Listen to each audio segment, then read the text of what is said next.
screaming that was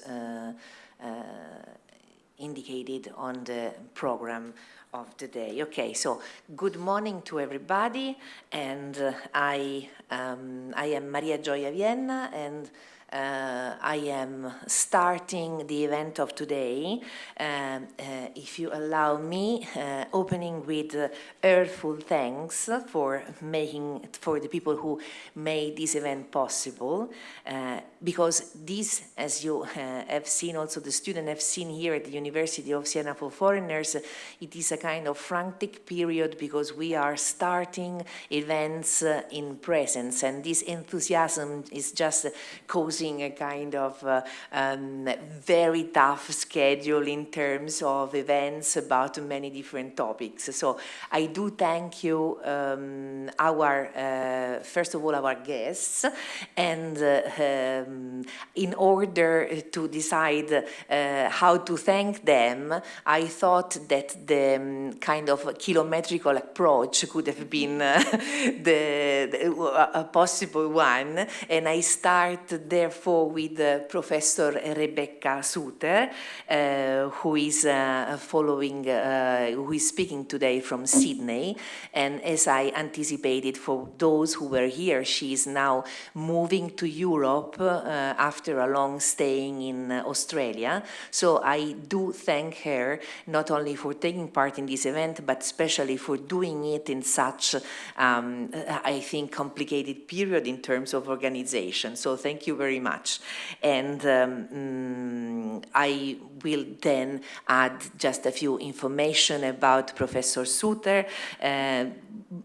All the three, for the guests that we have today, all of them have a long CV and did very interesting things. So I apologize from the beginning because I will just add a few information about each one of you, but students and people who are following us, I'm sure they already know the huge amount of things and scientific projects and translations in which you have been involved. So I will just say that Professor Suter is active in research and translation about Japan and Japanese literature, and she received, for example, among many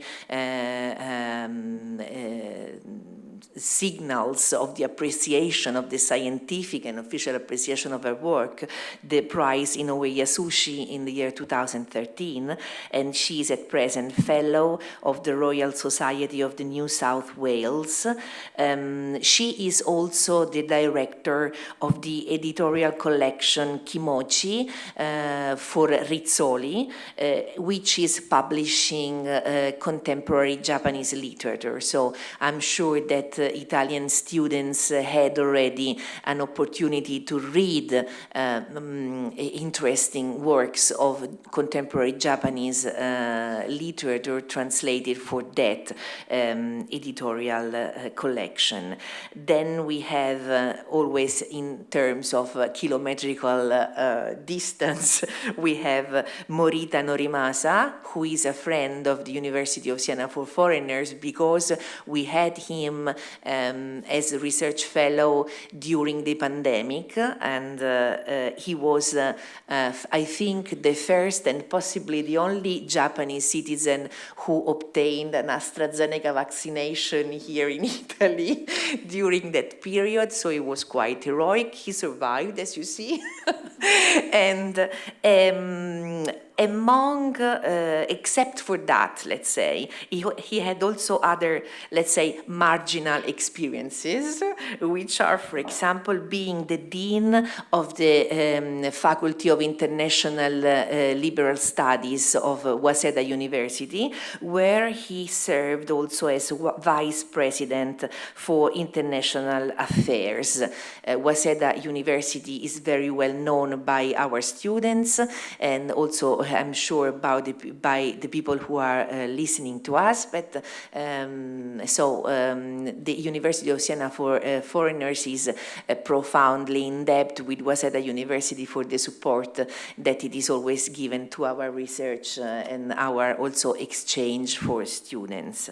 Then we have, last but not least, Professor Giorgio Amitrano, who apparently is coming only from Naples. In reality, he is moving around for conferences and seminars and so on. So also for him, it was very generous to accept this invitation in this period.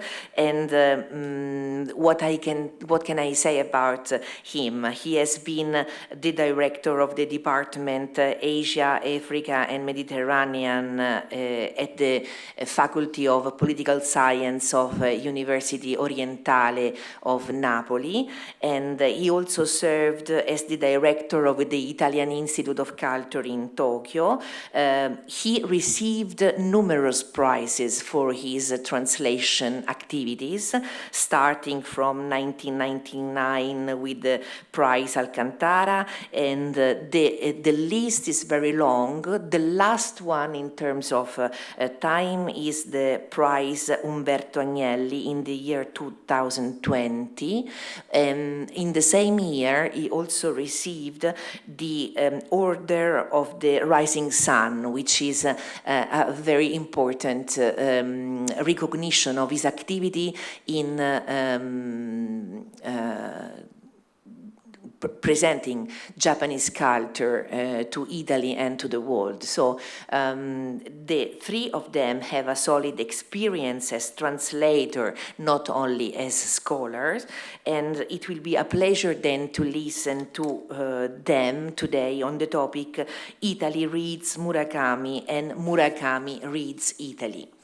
Before leaving the ground to their presentation, it is my pleasure to express my gratitude also on behalf of Pierangela Diadori and Carla Magna, who organized with me this series of seminars that are under the title Percorsi di idee, viaggi di parole e immagini, and to those of the University of Siena for Foreigners who supported us in this organization, really in many ways. First of all, I have to thank the Department of Humanities, Dipartimento di Studi Umanistici of our university, and in person the director, Professor Giorgio Marrani, because he founded generously this project. But I want also to thank the management who found for us the place where to physically have these events in a period in which the lessons are occupying virtually any single corner of this structure. Last but not least, again, the administration, and especially Lucia Anastasi, Laura Benedetti, and Veronica Cerini, who took care of our guests with competence and also, I think, surprising grace, considering the problems that administration details generally bring in our life. Our rector, Professor Tommaso Montanari, will close the event of today, but I already anticipate his greetings to our guests and to the audience, both in presence and on streaming. So the event of today will have this kind of schedule. We will have the presentations of Professor Amitrano, Professor Suter, and Professor Morita. Then we will have a round table discussion and a little break before starting the question time and the discussion together with the students. So the appointment of today is also meant to give to the students a chance to discuss with people who are professionally dealing with Murakami Haruki and his world and world literature and contemporary Japanese literature in an active way. me. So now I thank you, I can't resist, I must thank you all one last time for being here today, and now I leave the ground to Professor Amitrano to start his presentation. Thank you very much to everybody.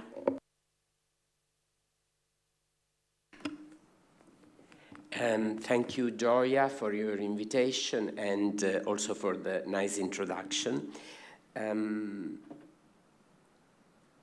don't remember what I have to do.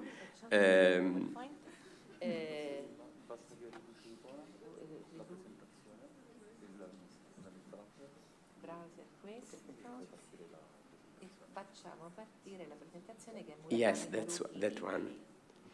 So,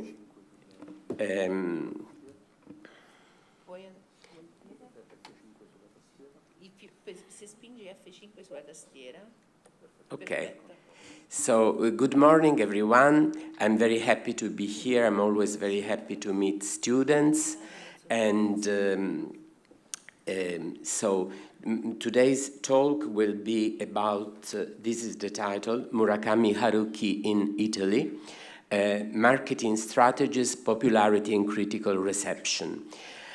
So I'm going to deal with the way publishers dealt with Murakami Haruki. Now he's the most famous author, Japanese author in the world, but it was not so at the time when I first translated one of his novels. And so the story starts from here. This is Norway no Mori. It's one of his most celebrated works, but it is also a book, it's an unusual book in his production, because before Norway no Mori, the Italian title now is Norwegian Wood. Italian, of course, it's an English title, but it's the title it's used in the most recent edition of the novel. So before this book, Murakami Haruki was already very well known in Japan, and he had won several prizes, literary prizes, but his popularity became really huge when this book was published. It sold around 4 million copies, which is really a lot. And at the time when it was published, it was really, a boom. I was living in Japan, and you could see in the subway so many people holding the book and reading it. And it was published in 2 volumes. You can see the covers. I'm sorry, the quality of the image is not very good, but it gives you an idea of the book. So 2 volumes, and also it had a blurb. You know what it is? In Japanese, we say obi. It's in Italian is fascetta, where it was golden. So it was very, vivid, the books, green and red, and also with this golden blurb. And people who didn't like Murakami said that it sold because the book looked so well, was so attractive. But of course, that wasn't the real reason. And the title, it disappeared. No, it's okay. Okay, the title is okay, I have to have a look here. The title is a mistake. What do I mean by the title is a mistake? The title is the translation of a Beatles song called Norwegian Wood. But Japanese students know that Norway no Mori means the forest of Norway. But really the meaning of the song is wood, like legno. The text, the lyrics of this song are very mysterious, not very easy to understand, but it's quite clear to native speakers, English native speakers, that wood, it's wood, it's a sort of like, furniture like IKEA style, Scandinavian, which was popular at the time. And so when the record was published in Japan, they translated the lyrics with this title, Norway no Mori, and Murakami used this title, even though it was a mistake.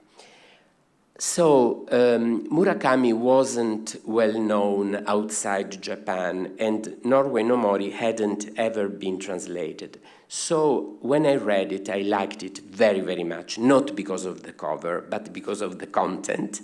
And I proposed to a publisher, Feltrinelli publisher, to translate it into Italian. They were not very convinced because I wrote a description of the plot, and they thought it was very sad with too many suicides and very depressing. But I had proposed to Feltrinelli a couple of years before Kitchen by Yoshimoto Banana, which was a big success in Italy. So they thought, they were not really very convinced, but anyway, they thought, well, let's try. And so they accepted my proposal, and I translated it into Italian. So how to translate the title? That was a problem, because the title is, as I said, the title of a song which recurs many, many times in the novel, because one of the characters, Naoko, loves this song. And so I said that I thought we should use the English title, Norwegian Wood, because it's the title of the song. So the publisher agreed, and they said it was okay, it was a good idea. And also Kitchen is an English title, and it was a bestseller. But just a few days before the book was published, it was already finished, we had corrected the drafts, everything was ready. They called me, they called me from the publisher, and they said that the marketing office had decided that Norwegian Wood was not suitable as a title because it was too difficult to pronounce. So I said, but this is a book which probably most readers will be young people. And young people buy rock records, and they don't have problems when they buy records with very long and difficult titles in English, but they didn't accept this observation, and so they decided to change title. So they asked me to find a new title. I was really surprised, and I said, but how many days I have to think a title? And they said, no, just an hour. You have to give us the title in an hour. And I said, but I can't really think, I need more time. No, we are sorry, but we're already very late, so give us a title. If you don't, we have a title that we could use. So I said, what is the title? And they said, a romantic Japanese blues, or a romantic Japanese song. And I said, no, it's all wrong, because the song is not Japanese, it's English. And so anyway, I thought, and they said, the only hint we can give you, we want something to have which has to do with music. And so I came up with Tokyo Blues. But I felt a bit worried and guilty, because I thought Murakami will not like it, will not accept it, because, you know, blues sounds quite all right in Italian, but in Japanese, blues may be connected somehow with enka, even though enka is a different style, but there are songs, enka is a very sentimental kind of music. So I thought, well, maybe he won't accept it, Murakami won't accept it, and so they have to accept the original proposal of Norwegian Wood. And but Murakami accepted it. So it came out with the title Tokyo Blues. And after that, as I said, he wasn't so well known in Italy. And only one novel had been published. The novel is Hitsuji o Meguru Boken, which had been published with the title Sotto il segno della pecora. It was translated from English, so it was an indirect translation, and it wasn't very popular. It didn't sell well. So the publisher hoped it would go better than the other one.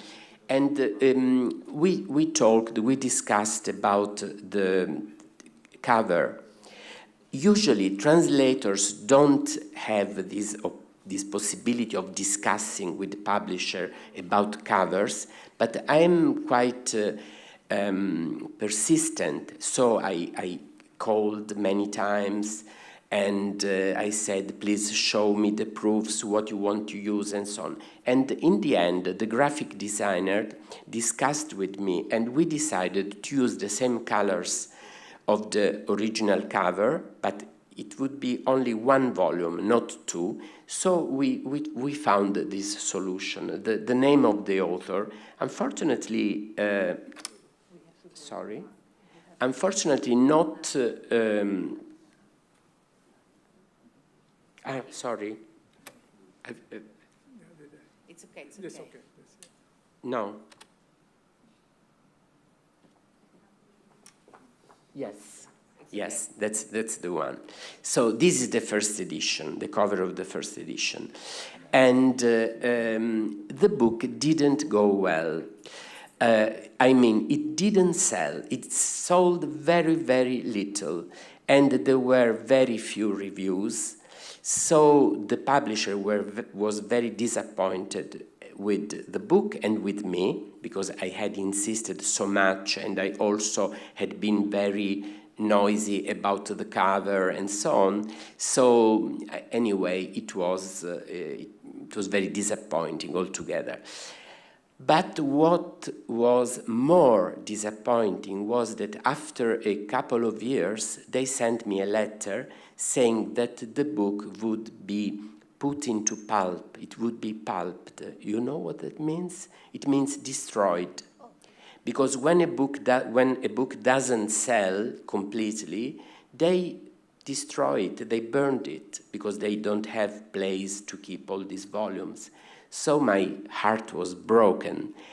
And I forgot about the possibility of translating Murakami anymore. But after a few years, he became more famous in the United States, and they started publishing his books, not Norwegian Wood, I don't know why, it was translated much, much later. It had been translated into English, but only for a collection for Japanese students in Japan.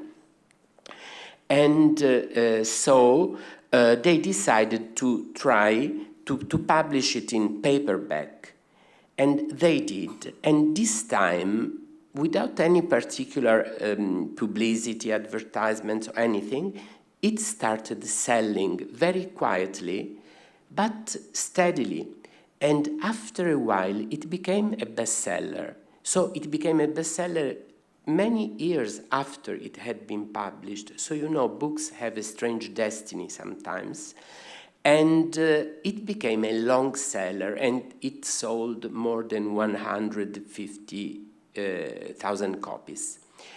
So at that time, the publisher wanted to publish Murakami again, but in the meanwhile, it had been published by another publisher.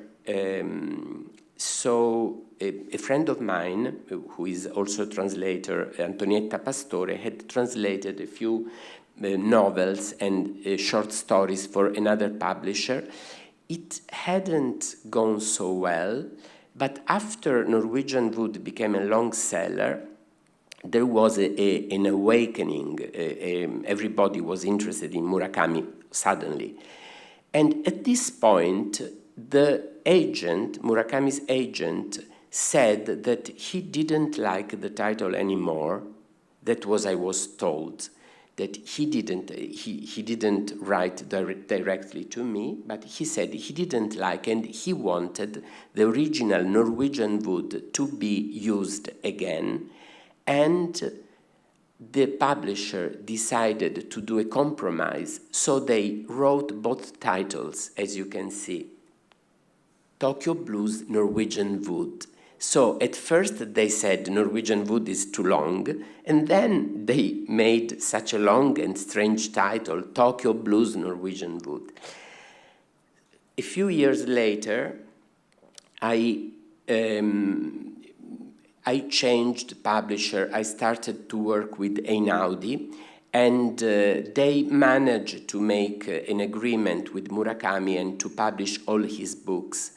So one of my first wishes was to publish Norwegian Wood with the title Norwegian Wood, and with a new cover, not to have a different start. But also there were problems with the cover, because I gave them a suggestion of a photograph by Araki Nobuyoshi, who is a famous Japanese photographer, but he asked a lot of money for that photograph, so they chose this one that you're seeing. And they promise it will be just Norwegian wood, but as you can see, Tokyo Blues is still there. Smaller, but still there. So I couldn't get rid of this Tokyo Blues. And I asked Murakami to write an introduction for the book, and he wrote a very nice, small but short but very nice introduction. And he said he was happy that the title was restored, the original title. And after a while, it was published in a new series in paper, that also was paperback, and again you can see this Tokyo Blues never goes away. To make the confusion greater, after a while this book was published, Norwegian Wood. It's a handbook, it's a Scandinavian handbook about chopping wood. So the poor reader must have been really, really very confused. Why did I tell you all this story? Because it touches on both the marketing strategies, because you may think that publishers have very, very clear idea about how to launch a book, to make a book desirable for readers, but actually there's no scientific method. And also the book becomes a bestseller when the reader is ready for that book, when the reader feels that the book is important. So sometimes we have wonderful books which are completely overlooked, maybe for years, and in some cases books are recognized and loved after the author has died. But in Murakami's case, luckily, the success happened when he was still young, and now, I mean, every year there's a talk about him getting the Nobel, which probably he's not so keen on getting, and he's the most recognized Japanese author in the world, much more than Oe Kenzaburo, who got the Nobel Prize, but Murakami is much, much more popular. About titles, also I give you this example to show you how sometimes publishers really try anything to give a title which they think is attractive, but it can be a really big mistake. For instance, in French, they published it, in French they used, in France they used as a French title La Ballade de l'Impossible, which means the Ballad of Impossible, La Ballata dell'Impossibile, which is a very bad title, because it already, they have already decided, who, the publisher, that there is something in the book which deals with impossibility. But that's a point of view. I mean, you can read the book in a completely different way. So this kind of choice is really very, I think, very bad. The translation is good, but the title is not acceptable because it overimposes something on the author's will. If Murakami wanted the book to be called like this, he would have not chosen the Beatles song. This is a story. It's an old story because the book was published in the beginning of the 90s of last century. You weren't born, probably. And I received a letter from the head of, from a teacher in a high school for, I don't know how you say in English, un istituto professionale alberghiero, which means a school where you learn how to cook, how to serve in restaurants and so on. So the students had chosen this book, which was at the time still called Tokyo Blues, for a performance. So they decided that they wanted to make a play, and they wrote an adaptation, because of course it is a novel, it's a very long novel. I don't know if some of you have read it, but it's a long novel. So it's not easy to adapt into a play. And it's never been done anywhere, not in Japan as far as I know. And so they themselves, they wrote this adaptation, and they were supported by this teacher and by an actor who collaborated with the school, and they, the teacher phoned me and said that the students wanted to meet me because they knew it was difficult to meet the author. So better than nothing, they would get the translator. But I couldn't go, unfortunately, because I was teaching and I couldn't take a few days off to go there. But the play was a big success. I mean, in a limited way.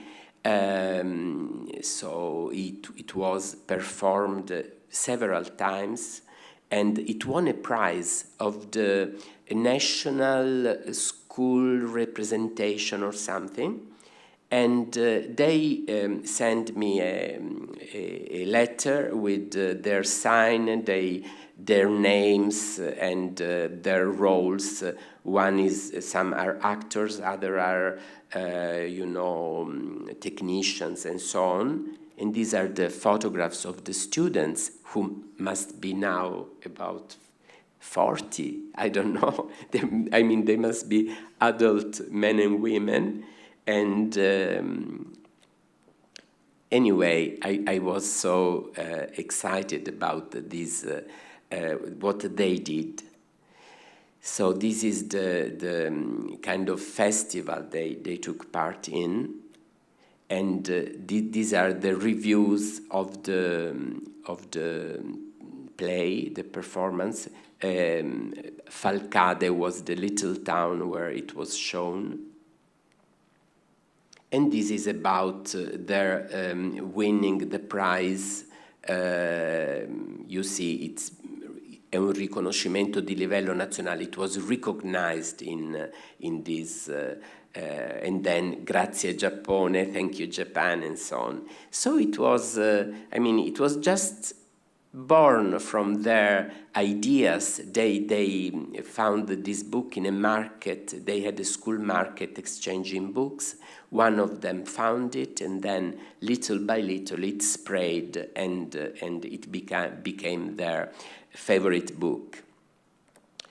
This is when I started working with Einaudi, and Murakami was, as I said, was becoming an important international writer, but not so popular. So Dance, Dance, Dance went quite well. It wasn't pulped, it wasn't burned, it was condemned to death, but it didn't go to in the bestseller list anyway. I kept choosing the covers, so I gave them the photographs which Murakami didn't like, because he said he doesn't want to be in the cover of books because otherwise people might recognize him in the street. And also, this is the same photographer. This is one of my favorite books. It's called Tutti I figli di Dio danzano. Kami no kodomotachi wa minna odoru in Japanese, and in English it's been translated After the Quake. Is another case of changing titles. They used this title because Murakami published these short stories in a magazine, or in a magazine, and originally there was this title, After the Quake, because they're based on the earthquake which took place in Kobe. But when it was published as a book, he chose this title, and we kept it. And still it wasn't so popular, but this made a big change. Umibè no Kafka, Kafka on the Beach. This was a huge success in Italy, and this time really it became a bestseller. And this is the Italian cover. Murakami didn't like this also, not because it's him, it's not him, because he said, I don't like the idea of people, faces, photographs on the cover, because the reader might identify them with the character, and but anyway, it's a nice cover, isn't it? And this is the paperback edition. So this made a real change in Italy, I mean, in the Italian history of Murakami. And also this time there wasn't a play, but there were many people influenced by it, who wrote about it, critics, and also singers, performers who were very inspired by it. So the title of my paper was, there was also reception, critical reception. So just to give you a few information about the critical reception, there were many reviews and many articles, whereas Norwegian Wood had been ignored at first. With Kafka on the Beach, there was an explosion of interest. And we have here an article by Franco Marcoaldi, who is a poet and writer, and he wrote a review for La Repubblica, and he wrote, among the other things, Kafka on the Beach is a multiple novel. It is so rich in themes, characters, quotations, references, that reading it is like reading many books. And in another part of this article, he wrote, it is an opera mondo. Opera mondo is an expression which has been invented by Franco Moretti, a literary critic. It's difficult to translate into English, opera mondo, but usually they translated it as epic work, which simplifies it a bit. Because opera mondo gives you the idea of a novel which is so huge that it's a sort of encyclopedia of the world. But anyway, epic work is also quite suitable, because it's the story of a search of two characters who travel through Japan looking for something important. And another critic wrote, Giancarlo Calza, he's a scholar of Japanese literature, he wrote, an initiatory work, romanzo iniziatico in Italian. It means a work which represents an initiation to readers who enter in another world. This work is deeply rooted in the ancestral substratum of Japanese tradition, rich with spirits and supernatural beings. Umi Beno Kafka is also the first book in which Murakami, who until then had always used a lot of quotation from Western tradition, literary, musical, and cinematographic. For the first time, there are many references to Japanese culture, like Genji Monogatari, The Tale of Genji, and Natsume Soseki, who is a modern Japanese author. And another critic, this is an interview Murakami gave to a journalist, which I used for another panel in Newcastle, where I was also. There was Rebecca there, who was a keynote speaker, and the title of my paper was "Ask the Horse."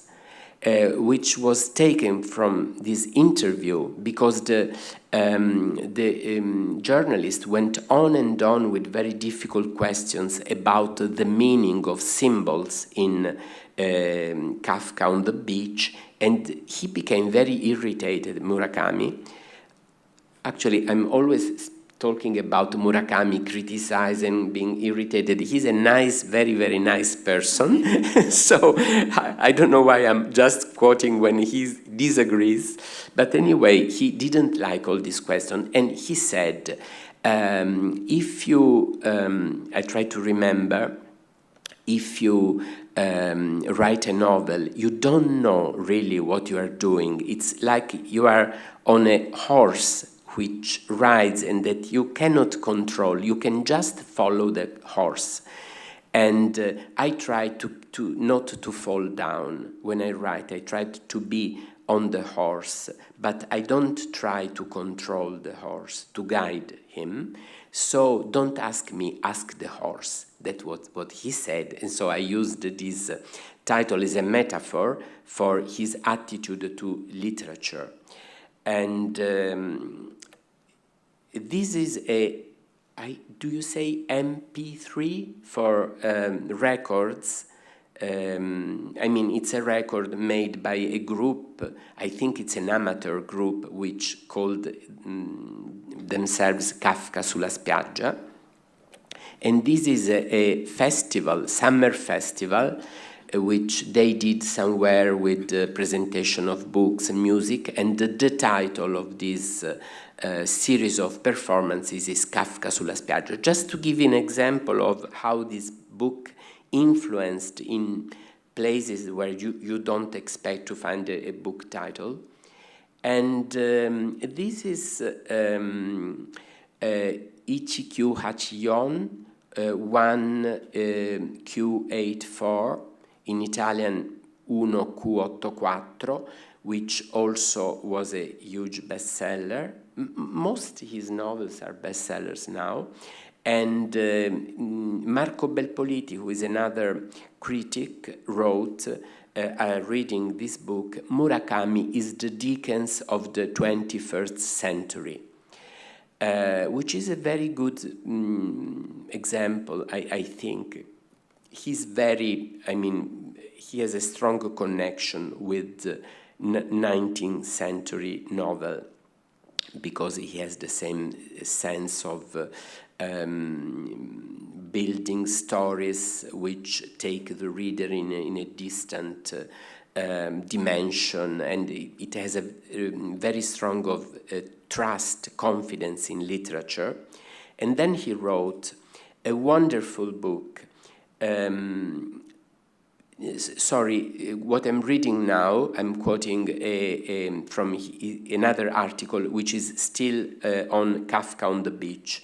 He wrote, a wonderful book, fairy tale, allegory, novel. It starts slowly, but then the tangle unravels and you turn each page looking forward to reaching its center. But once you get to the center, there is nothing more than what was there since its beginning. Nostalgia, wisdom, wonder, beauty. So you see, these are very important, appreciated critics, and they praise Murakami. They consider him not just a best-selling author, but an important, meaningful writer. So this is the review I just quoted to you. And going back to the marketing strategies theme, this is how Einaudi decided to change all covers using only one graphic designer, the same that was used by the American publisher. I'm sorry, I've forgotten his name. He's an Israeli graphic designer, very well known. He is very minimalistic, as you can see. So he reduces the cover to very few elements. So the covers are nice, I suppose, but I don't like the idea that covers of Italian books are the same as American. I mean, it's an example of globalization. I like very much going in foreign countries and looking at the covers of books, seeing how they interpret in different ways the novels. So now you go to Italy, you go to USA, to England, and you always find the same covers. I don't like this. This is the article by another critic, Paolo Mauri. So now Einaudi is using a strategy. I mean, they publish also the re-editions of short stories. For instance, this Ranocchio Salvatocchio was included in the collection Tutti i figli di Dio danzano, the one I showed you before about the earthquake. And this was one of the stories, so they asked an illustrator to make drawings for it. So they sell it by itself. It's quite expensive, and I mean, it's for really fans of Murakami, readers who would like to buy anything he writes, and they also enjoy the nice illustration and so on. So sometimes Murakami is accused of being consumeristic in his writings because he quotes brands like,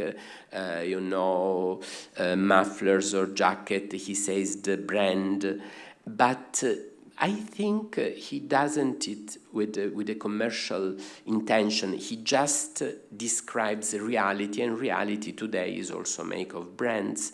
But publishers have a quite consumeristic approach to his works because they tend to use his works in the most profitable way. It's okay. I mean, publishers have to sell books, otherwise they cannot publish other books, so it's fine. But if you read comments in Amazon, you will see that some readers don't like this. They find they are too expensive. And but I mean, they're aesthetically quite satisfying. This is Lorenzo Ceccotti, and this is another very good illustrator, Emiliano Ponzi, and this is Igort. I don't know if you know Igor. He's a great Italian mangaka. He writes comics. He's lived a long time in Japan, and he has a very strong relationship to Japan. He wrote Quaderni Giapponesi, which is a very nice collection of stories about Japan. And this is probably the most commercial enterprise by Murakami and publisher. It is his most recent book. I don't know if it's already in the bookshop, but it's been translated into Italian by Antonietta Pastore. Students of Japanese can see that there is a sort of word play with kanji, Murakami, T, because the T looks a bit like the kanji of Ue turned upside down.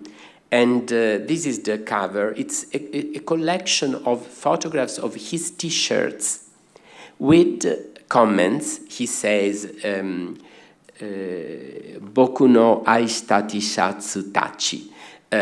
These my beloved t-shirts, and he comments like this t-shirt I bought when I was in New York for the marathon, and it reminds me of this and that and so on. But I mean, it's not a masterpiece, let's say. And the Italian edition is it's more beautiful because this is a very elegant series. The Japanese book is paperback and this is hardcover, and it will probably sell well for Christmas. And never throw your t-shirts away. Maybe one day you will be famous writers and you can write a book and make a lot of money. And this is an illustration by Dino Buzzati, an Italian writer. Why I chose it? Because sometimes they ask me, like journalists or students or people in audience after lectures, was Murakami influenced by whom, according to you? I think he was influenced by Dickens, and also by American authors like Fitzgerald, Truman Capote, and others. And they ask me, what about Italian literature? I don't think he reads Italian literature, not as far as I know. And so I don't think he read Dino Buzzati, even though Buzzati is translated into Japanese. These are two of his books. The blue cover is Il deserto dei Tartari, and Buzzati has an attitude toward reality and unreality, which I find quite similar to Murakami. So I don't think Murakami has been influenced by Buzzati. I just think they have something in common. I go back to the image. You see, it's realistic and unrealistic at the same time, like Murakami. This is a page from a book by Dino Buzzati, which was called Poema a fumetti. Is the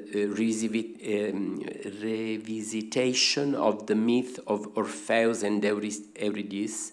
And in this page, this is the English translation, you can see there is the image of a moon, of a black moon, and it says, when in deserted the courtyard of his existence, a man sees rising over the terraces and walls the immense black moon. Well, readers of Ichikyu Hachiyon know that he created the image of two moons, two green moons, and somehow this makes these writers seems to me very, very close. Thank you. Thank you. It's finished. Thank you. I do thank you, Giorgio, for this interesting and rich description also of your experience with the editors and so on. Some of the students are in a course which is dedicated to editorial studies and so on. So I do thank you because it was very interesting and also particularly centered on focused on the interest of the students today. So thank you very much.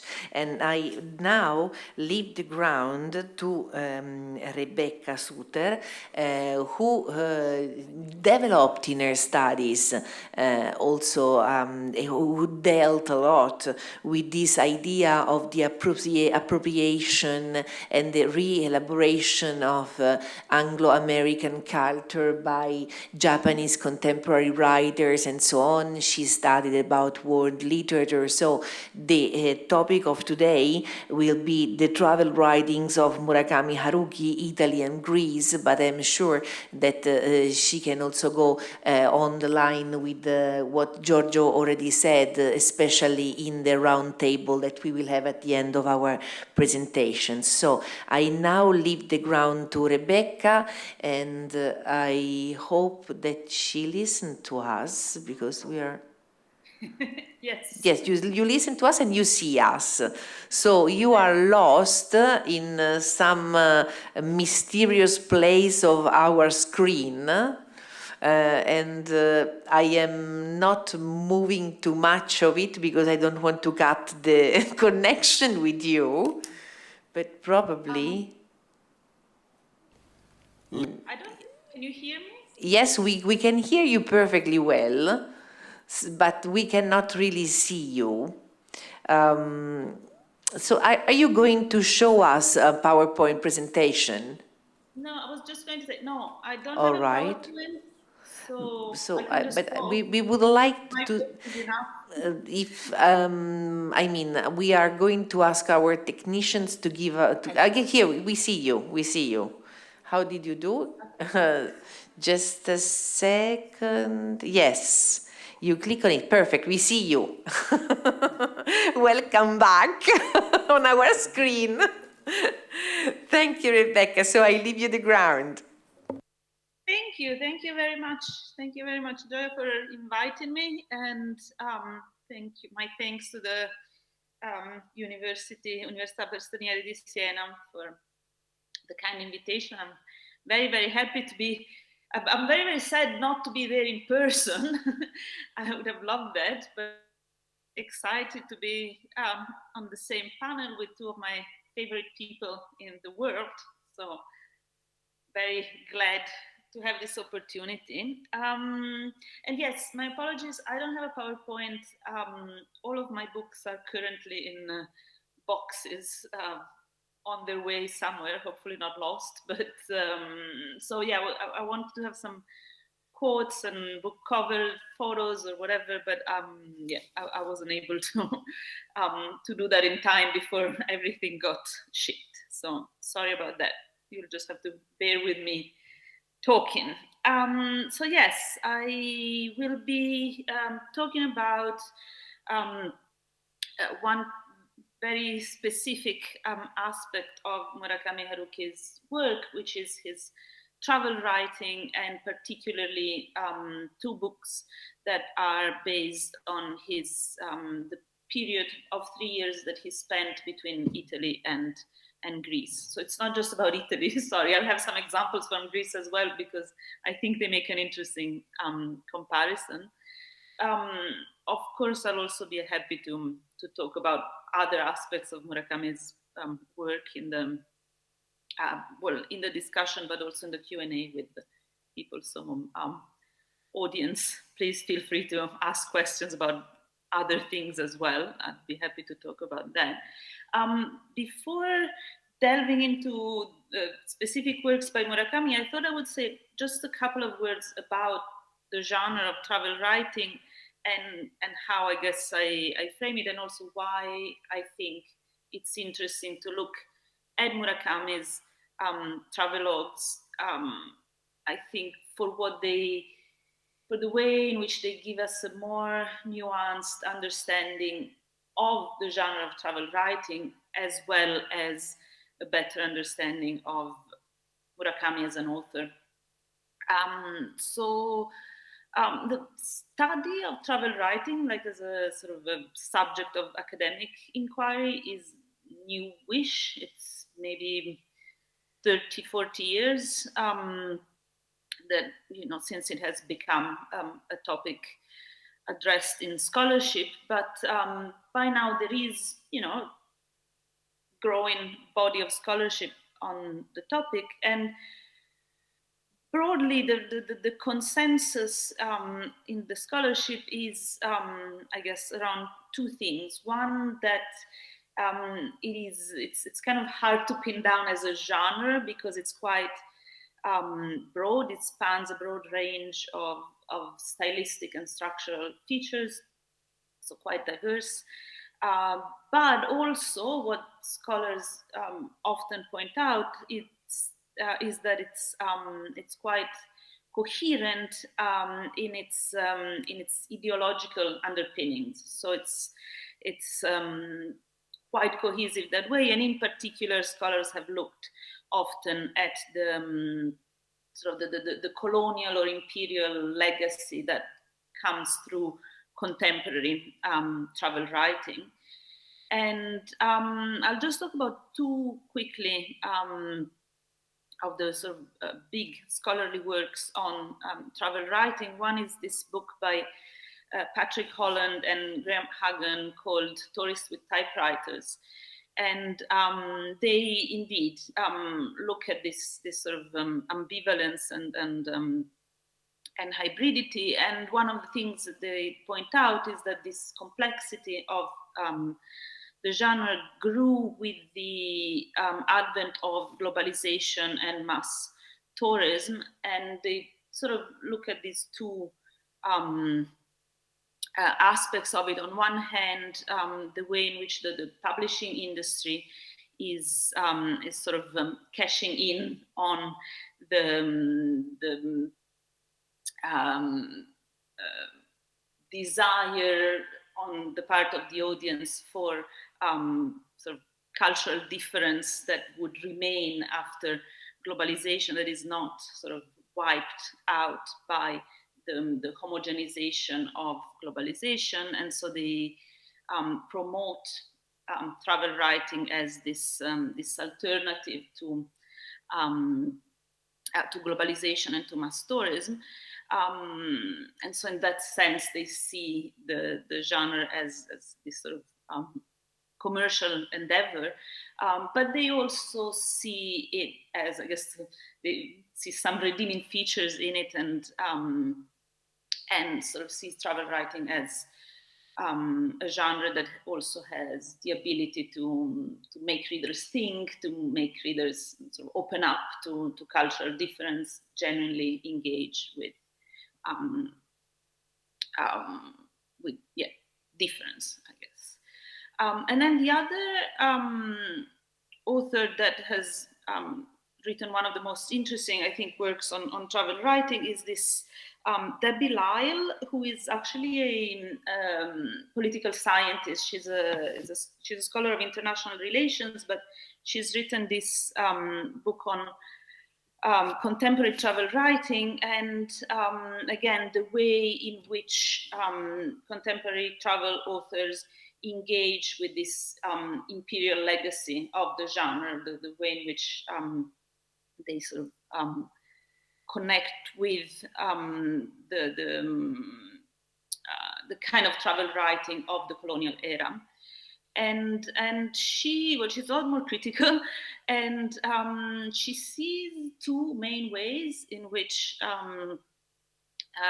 contemporary travel authors engage with this colonial imperial legacy.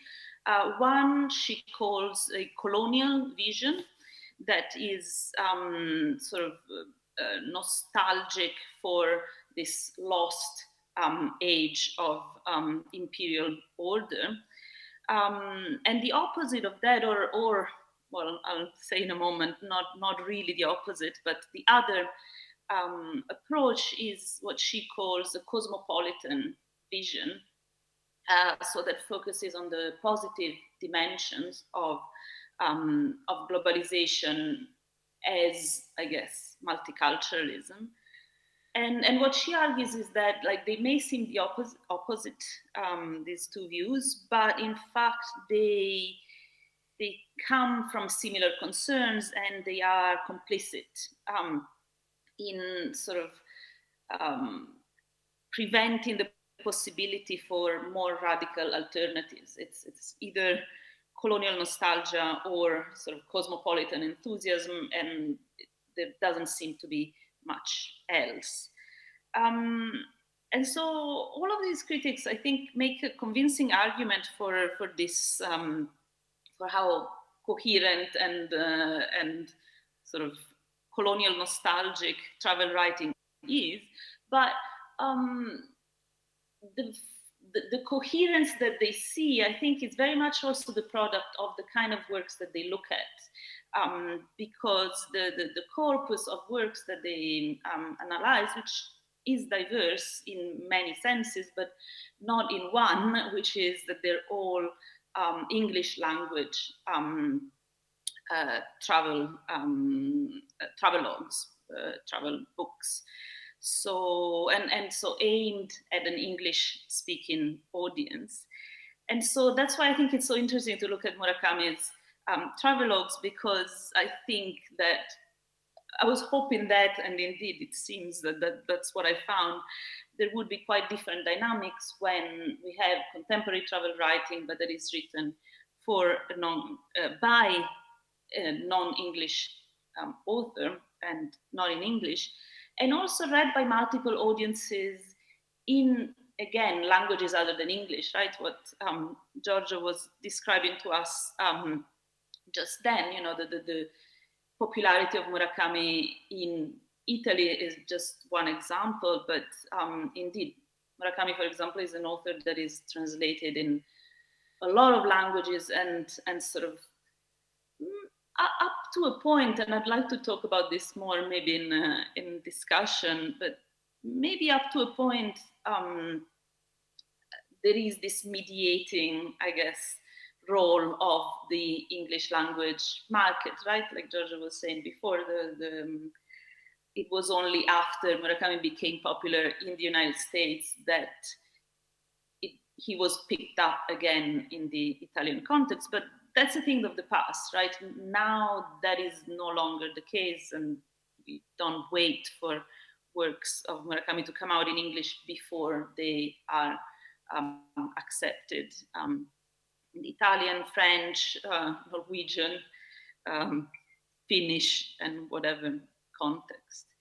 But the other reason why it's interesting to look at Murakami's travelogues in relation to travel writing more broadly is that, on the other hand, this may seem disappointing. I was just saying it's so different because his Japanese not Anglophone, but in fact his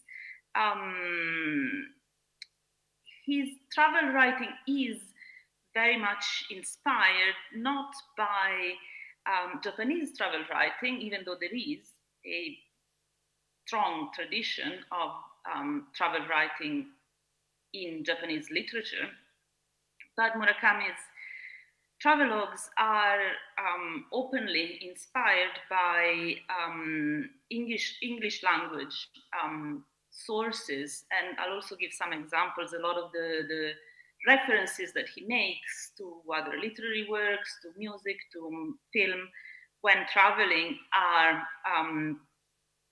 European or American ones. And I guess that's what we would expect of Murakami, because he is famous for looking for sources of inspiration in foreign and particularly Anglo-American fiction. And again, I guess there are different views of this feature of Murakami's literature. Some critics sort of criticize this as this xenophile pose, that it's some sort of it produces also a lack of originality, a lack of authenticity. His maybe not Japanese enough. Others, and I guess I side a bit more with those, would value this as the basis of his unique style and form. But anyway, I'll probably not really side with one or another approach. I'll try to sort of balance between these two interpretations. But in this paper, I'll look at Murakami's use of these conventions of English language cosmopolitan travel writing as so I look at what he does with it, and one of the things that he does is, I think, he uses them as a means of self-promotion, as a way to create a certain image of himself as this cosmopolitan author, but also as, or again, maybe it's not that important what his intentions are, but the works are also a useful source of critical reflection for us. So I'll look at these two things. And so, yes, I want to look at these two works that are based on the very first period that Murakami Haruki spent outside of Japan for sort of an extended time, which was between 1986 and 1989. Left Japan in 1986, and then he lived for basically the typical three month period of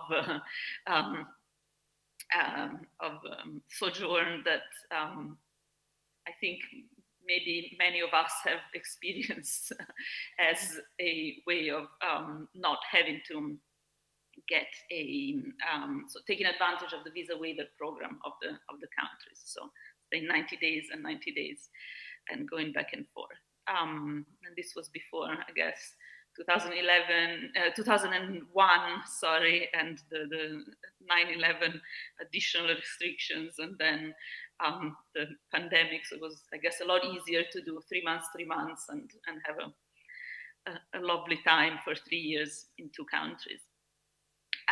So his reflections on this experience are collected in 2 volumes.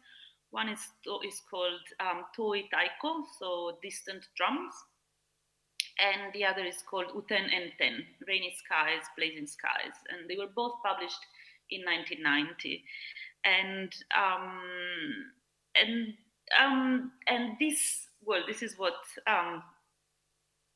Nori will talk about in his talk. But so this is the period in which Murakami wrote, indeed, the novel that made him a star, so Norimasa Morita. And so probably one of the reasons why publishers were happy to promote these 2 volumes, at least in Japan, was that so readers were hoping to find in the travelogues some hints about the creative process, what Murakami was thinking, what was behind Norimasa Morita, and Dance was also written there. Is that right? No. Well, Professor Morita will enlighten us about that. What I found interesting is that there's not much actually about that. Just in general, Murakami is not very eager to talk about his creative process, which I do think is also his prerogative. It's not like authors have to necessarily tell us what goes through their mind when they're writing. They write the books. We should be grateful that they do. But yes, the books are not, might be a disappointment if that's what one is looking for. But they're very interesting if we just want to think of them as travel writing and what kind of travel writer Murakami is. So Toi Taiko, which is the one that came out first, opens with Murakami leaving Japan, and it opens with this reflection on the reasons that prompted him to leave Japan. And again, I'm sorry I don't have the actual quote in the Japanese, which is in a book that I don't have with me, but I just quickly read from an English translation that I did. So you're just getting the content, not the beauty. But so he says, on the verge of turning 40, he felt that Japan was no longer challenging enough for him. And he says, and I quote, "I felt that if I stayed in Japan, caught in daily life, I would slowly, dully get old. And in the meantime, I would lose something. In other words, I felt that I needed to spend a more exciting raw time and that I could not possibly attain that in Japan. End of quote. So again, this is the two things that are in here: the idea of leaving home in search of something more exciting, of adventure, and the vision of travel as an inner journey, are among the most common tropes of contemporary English language travel writing. And the use of this genre convention is also amplified in the travelogues, both in Toitaiko and in Uten and Ten, by references to literary and filmic sources about Southern Europe, about Italy and Greece. And also a lot of the filmic references, for example, that Murakami makes, are again European ones. So he quotes movies like Zorba the Greek or Belle de Jour. So not Italian and Greek ones, but rather the sort of the foreign, but European, Western gaze onto these countries is what filters Murakami's perception of the places where he is. And so it's interesting. I'll come back to this in a moment, but this choice by Murakami to play this role of the Western cosmopolitan traveler, but as a Japanese author writing in Japanese for a Japanese audience, it is quite complex and it's quite interesting. But hold that for a moment. The other thing that is interesting in the introduction to Toitaiko is it addresses the fact that it addresses another issue that is often debated in the genre of travel writing, which is the distinction between stories about travel and stories of migration. So going to a place as a traveler, going to a place, moving there. But the distinction is often a bit complicated, and typically it's racialized, right? So white people are expats and brown and black people are migrants. That's what we very often find. But Murakami's solution to this dilemma is interesting. He describes himself and his wife. He traveled with his wife. He describes himself and them as a couple as in Japanese as jochu ryokosha, so resident travelers. And he talks a little bit about what he means by that, and it seems to imply, compared to just a traveler, a deeper level of engagement with the local culture, compared to that of a tourist.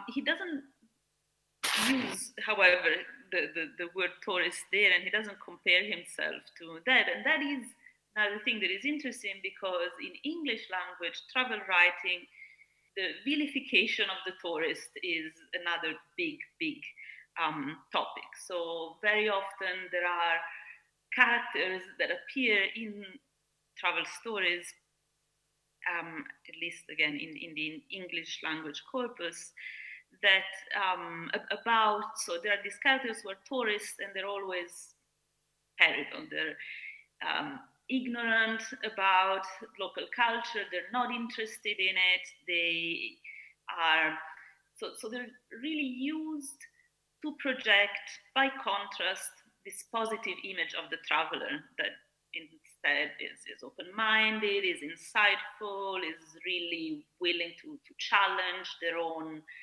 culture, their own presuppositions, and really engage and understand. And I'm sure that anyone who has either seen movies or read books about travel can think of some annoying quote where the traveler is compared to the tourist.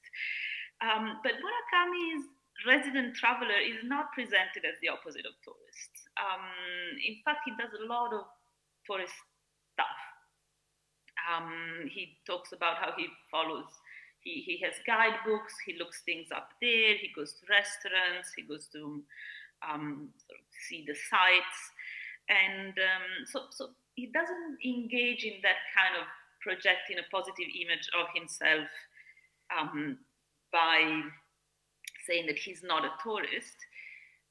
But he does something similar but different. And I'll give one example. This is from the Greek part of the resident traveler time. And it is this character who is a Belgian writer that Murakami says he has befriended on the Greek island of Mykonos. And so this John is from Belgium, but he's living in Greece, and John says that he has come to Greece because it is positioned at the edge of Europe. Again, my poor English translation, I don't have the original with me, but John says, I quote, "I didn't have the guts to leave Europe. That's why I came as far as its edge. It's a good place, except for the Greeks. To be honest, I think the Greeks are terrible." And then John gives the example of this man called Vangelis, who lives on the island, and both Murakami Haruki and this John know. And in fact, Murakami has said previously that he has befriended this Vangelis. He often goes to his home. He tries to talk to him in Greek. He's sort of trying to learn Greek and trying to talk to Vangelis.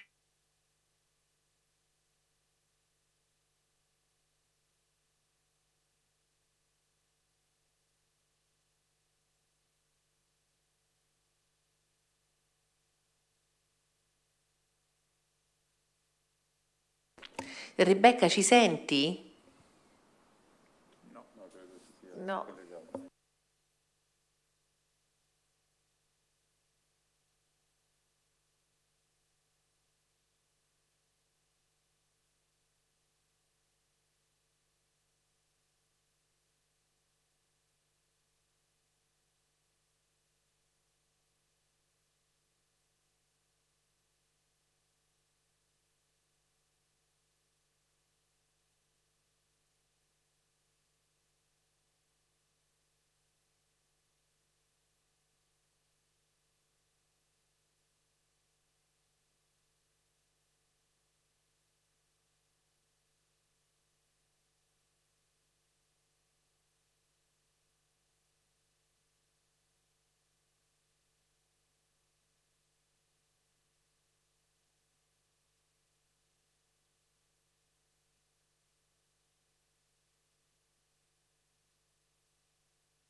Okay.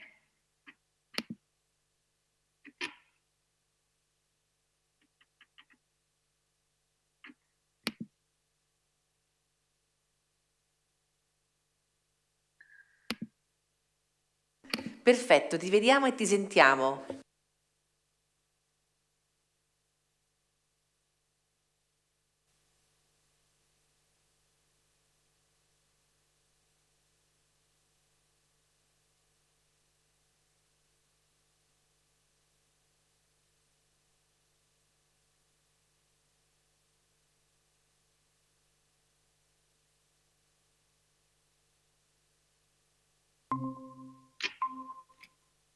Perfetto, sì, ci sei, ti vediamo Ok. e ti sentiamo, ottimo. Sorry. Scusate. Okay, where was I?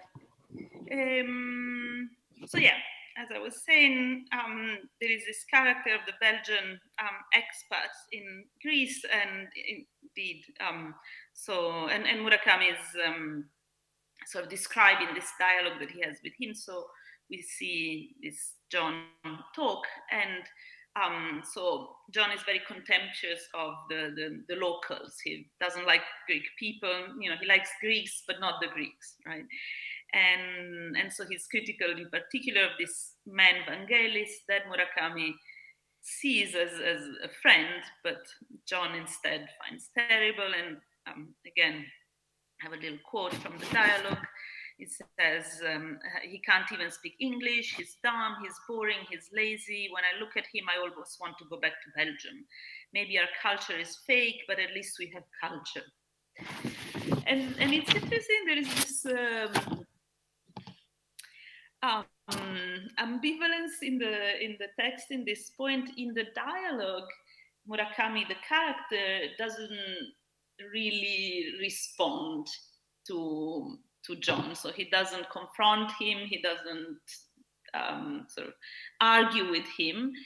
But then Murakami, the narrator in the story, so takes back the podium, and then there he tells the reader, so not John, but the reader, that he personally likes Vangelis, the Greek man, 20 times better than John.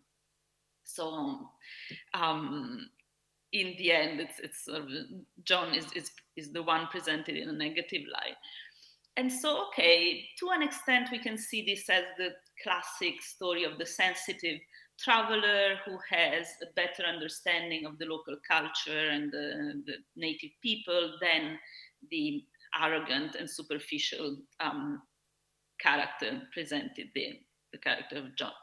But the relations, the power balance between Belgian John, Japanese Murakami Haruki, and Greek Vangelis are a little more complex, because, okay, Murakami presents himself as superior in a way to John by virtue of his greater engagement with local culture, but he also does this because he is, or even as a way of proving to the readers that he, Murakami, is recognized as a member of the Western, the European expat community there.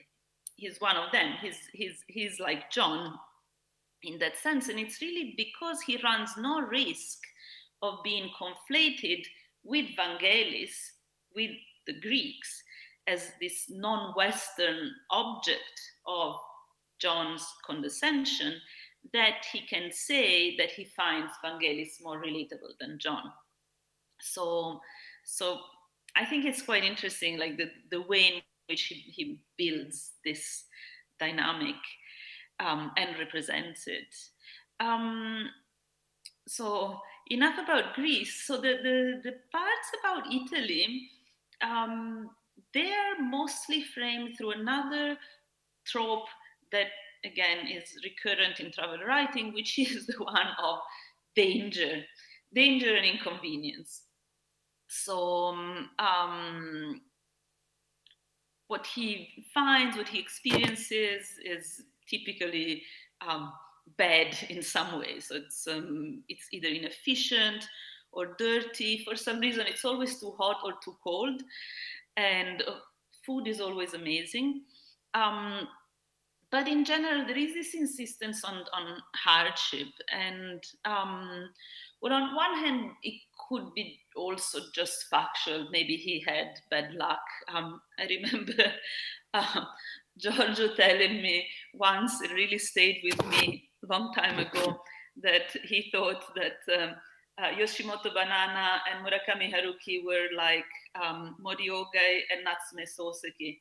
Yoshimoto Banana, every time she comes to Italy, in love, happy, beautiful experience, and Murakami Haruki in Italy, terrible, nothing goes right.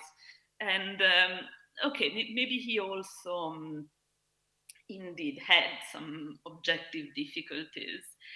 But this insistence on hardship is also, as I said, a trope of contemporary travel writing.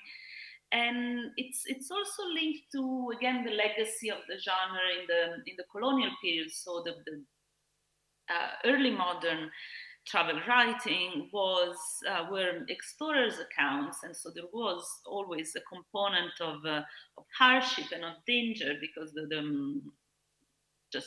technology, I guess, wasn't there to make travel easy and smooth like it is today. And so a lot of contemporary travel writing is sort of trying to recreate this more adventurous and heroic or even traumatic dimension of travel. And so they often tend to overemphasize the dangerous or unpleasant dimension of the trip to make the stories more exciting. Even to the point that there is a whole genre of, I guess, dangerous travel writing of sort of authors deliberately going to war zones or sort of dangerous places to, not as reporters, but really as travelers to report on all of the difficulties that they encounter. It's a whole, I guess, subgenre there. But what is interesting about Murakami, again, is a little bit aligned with that, but also not quite, and also a bit different. And so he doesn't really boast of facing great dangers. He focuses on small nuisances. So maybe he gets, I don't know, cheated by the fishmonger, tries to buy something and they don't sell him what he wants. Or there's a long part about how he had this, in this apartment, there was this very, very tiny gas stove that was too small to cook pasta. So you have to do the sauce first and then remove it and then make the pasta. And so very, very mundane. And at the same time, heartfelt. He really suffers because of these little things. And so it really helps construct this persona of the narrator and then of the author, because they are, after all, presented as real stories of Murakami's real life. So it presents himself as cool but relatable. So it's distant enough from the readers that it is interesting. It is fascinating that way, but also just a normal person that elicits sympathy that we can sort of identify with and relate to. And so that's really the focus. And the other thing that is interesting is that there's really a lot about these little aspects and very little about the country. And this applies to Greece as well, where there's, for example, elections when he's there and he doesn't really talk about it much. But I mean, from 86 to 89, a lot was happening in Italy. I was a child, but even I remember, there was the Mafia Maxi trial. There were some important kidnappings, assassinations. There was a lot that was going on, and none of this appears in the stories. And even at some point, for example, Murakami talks about the fact that he bought a television, that he didn't have a television TV set before. Finally, he buys one. So we think, okay, now we're going to get some information, maybe he'll watch the news. And instead, he has this long bit about the weather forecast person who is just really funny. And then there's this comedic piece about that.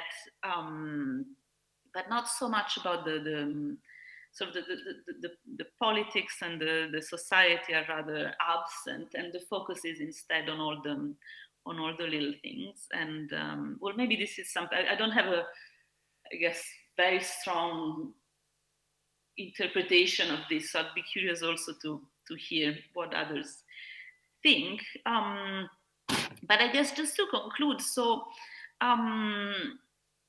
as I said, Murakami's travel writing about this Southern Europe partakes of many of the features of English language travel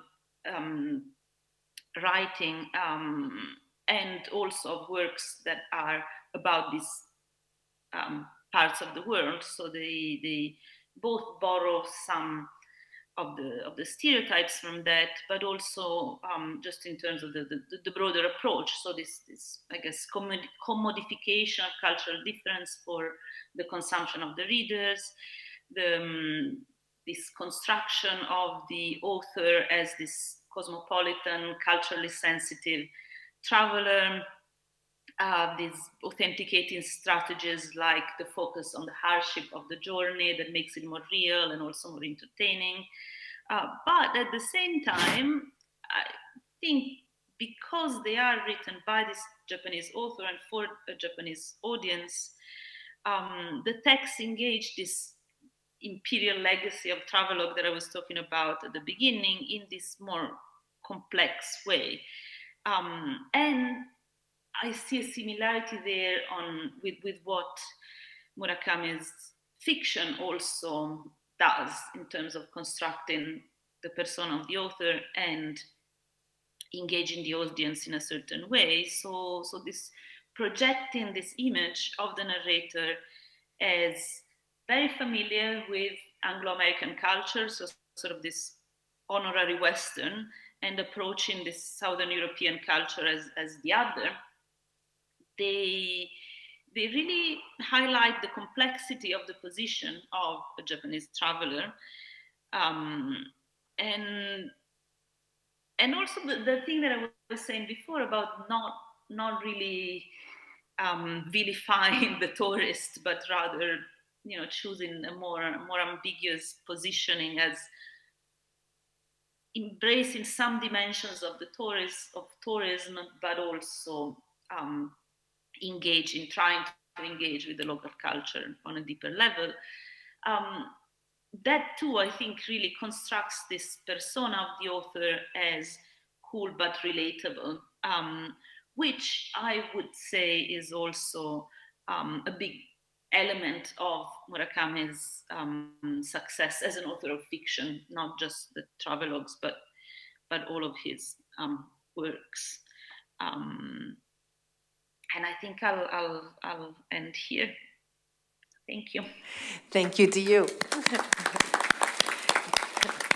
Thank you, Rebecca. It was really very interesting, and I also do thank you for the effort of keeping the discussion so lively, counting only on what you had in your hand notes and so on. So really, thank you very much.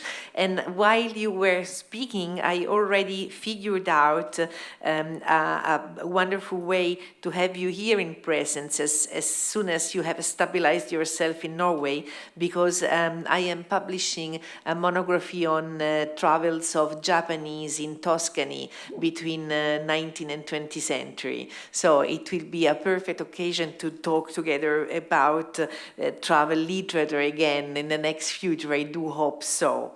And, welcome. And I am now announcing, I think, a little break because I agreed with Nori that he will give his presentation after a few minutes of break. And now it's 12:13. I think we can start again at 12:30. We will have the Nori for his presentation, Professor Morita for his presentation, and then we will do the common discussion, the round table, right? So thank you, Rebecca, and please be, I'm now talking, of course, to the students, not to you, Rebecca. Be punctual when we start again, and we will see you in a few minutes then. Thank you, everybody. I don't know, Rebecca, if you want to close the connection also to give your computer a rest, and you can reconnect at 12:30, okay? Mm-hmm. I'll do that, yeah. Okay, so see you in a while, and thank you very much, and have a nice break. Ciao. Quindi Ragazzi, puntuali alle 12:30, ricominciamo giusto il tempo di un caffè, veloce. Grazie mille. Preparatevi qualche domanda.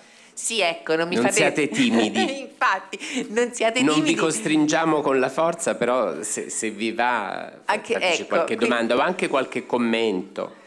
Quindi ve lo dice lui, quindi siccome so che praticamente il professor Amitrano è tra gli idol della vostra generazione, fate domande tranquillamente, ci vediamo tra poco.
Bentornata Rebecca.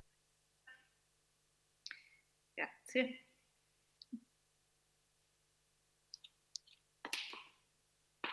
Eccoci. So we are all back, and therefore I think we can restart, and then I leave the ground to Professor Morita, who will speak about writing in Greece, in Rome and in Palermo, Murakami Haruki at work. Thank you very much.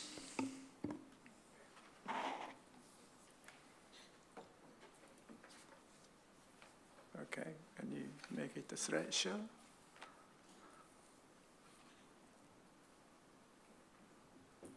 Oh, Sure. okay. Can you Please make us? specify. Okay. Okay.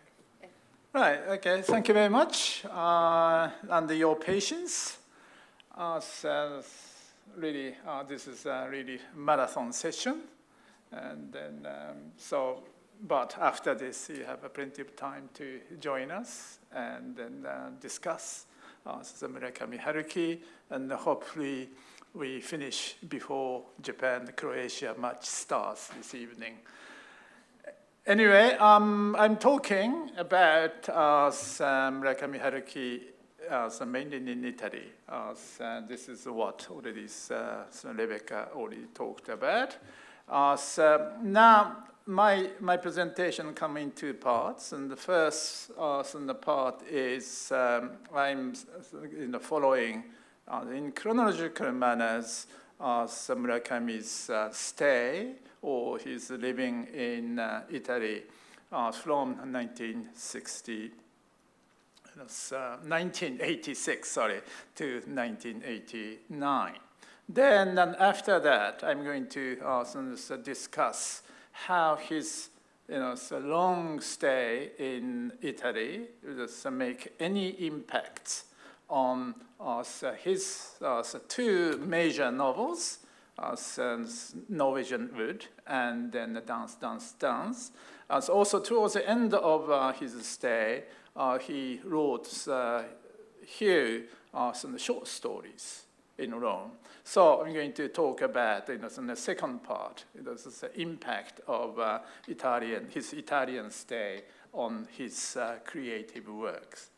So the first is his.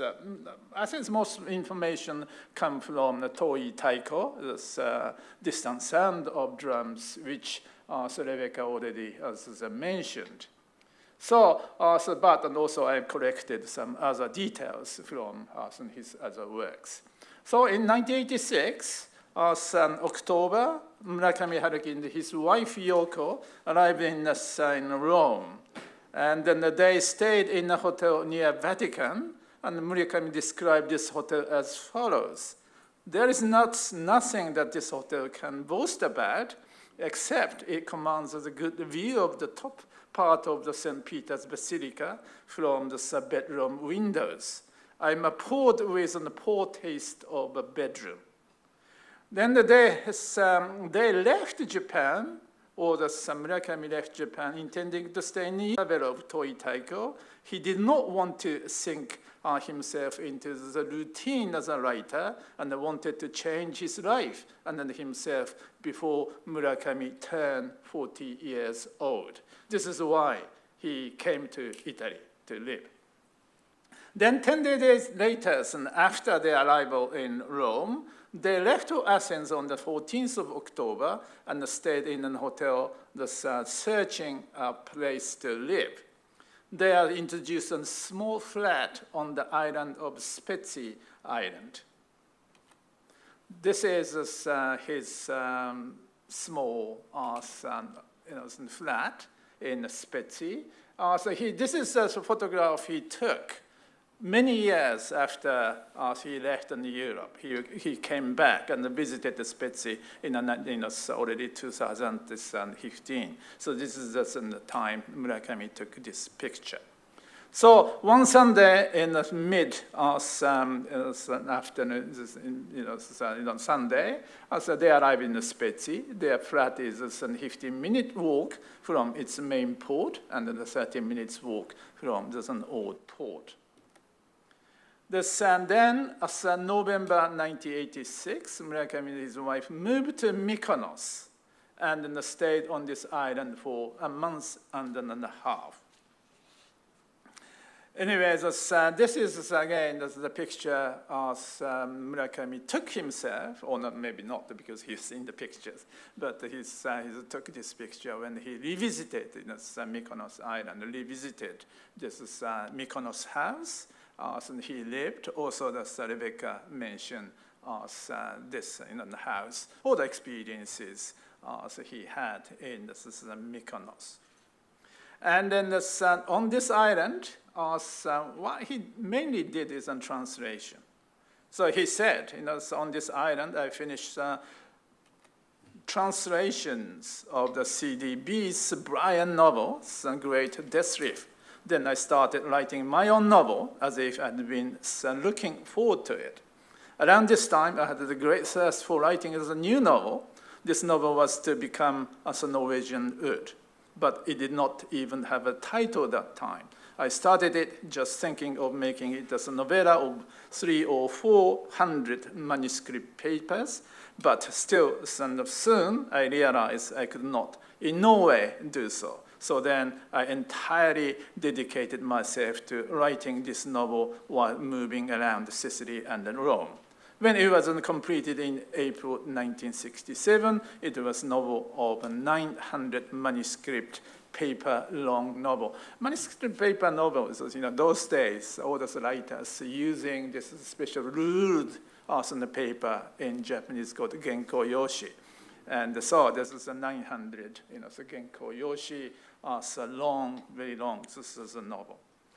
Anyways, Murakami also remarks in this author's note, which is included in this new edition's Norwegian Oud, translated by Giorgio, and then Murakami wrote this short note for him, and then it mentions he wrote the first few chapters while he was in Greece, in Mykonos. This is what he mentions. Then here, Murakami and his wife left Mykonos on the 28th of December and arrived back in Rome, via Athens, on the New Year's Eve. In January 1987, Murakami and his wife moved to Palermo and lived in a noisy apartment. And this the reason they went there was Murakami was commissioned by the publisher to write a piece of travelogue for an airline color magazine, so that with expenses paid, he went to Palermo. But he had booked this in the hotel for entire months, one entire month, and then already paid for it. The couple could not leave Palermo, no matter how they dislike this city. Palermo was for them as noisy, rundown, gloomy, chaotic, and a dangerous city. Without much to see and do, Murakami stayed at his flat, concentrated on writing Norwegian Oud. This is what he did in Palermo. He says, I lived in such a city for 1 month. I concentrated on writing Norwegian ode throughout this month. 60% of the novel was written there. Then in February, Murakami and his wife returned to Rome and found a place to live in an apartment hotel called Villa Tre Colli, which was near the Studio Olimpico. This is Villa Tre Colli, near the Studio Olimpico. And then Murakami describes the life at the Villa Tre Colli in this author's note. That's a wonderful author's note, actually. And so, so maybe you can read this Italian text here. So he says in here, from its window, he saw the serpentine river Tiber, and in distance, a cloud of white smoke hung over the football stadium when there was a football match. He also heard a faint scream of joy, or possibly anger. Watching such a view, he sat at the writing desk and wrote continuously Norwegian ode. This is where he wrote Norwegian ode, looking at the Studio Olimpico, the football, those crowds coming out. It's wonderful descriptions, isn't it? Anyways, then on the 7th of March, Murakami finally completed the first draft of Norwegian ode. The first draft was written on letter paper and the notebooks. He was writing in notebooks and then the letter paper. Then he needed to make a clean copy by writing in ball-pointed pen on rude manuscripts. These are days before word processors and computers. So he was writing first in the notebooks and the letter papers. Then he put those words into the, as I mentioned, the Genko Yoshi. So it took about 1 month to create and create a copy. Then this completed manuscript was delivered by himself to the publisher, Kodansha, and then there was a representative attending this book fair in the Bologna, because Murakami never trusted Italian postal system, so he was right. So when this manuscript of Norwegian was delivered, Murakami and his wife took a boat from Brindisi to go back to Greece. Their destination was this time was Mykonos and then Crete.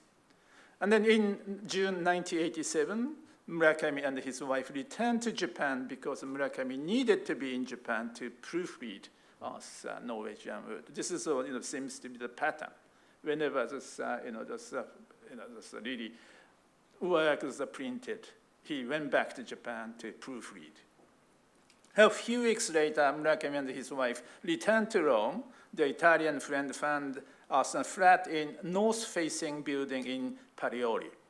Though the location was good, the rooms were dark under the damp because of north-facing. They lived here for 10 months. On the 8th of October, Murakami and his wife went to Greece again. This time, he ran this marathon held in Athens. After the marathon, Murakami and his wife traveled around northern Greece and Lesbos. Early March 1988, Murakami went to London to see off his wife, who needed to return to Japan for private affairs. And then after her departure, he stayed on London by himself for 1 month, renting a small studio apartment facing Abbey Road. This is where EMI studio was, and then the Beatles had all recordings in the Abbey Road studio. So that's a sacred place for us Beatles fan. Anyway, late March, he finished Dance, and then posted the manuscript in London.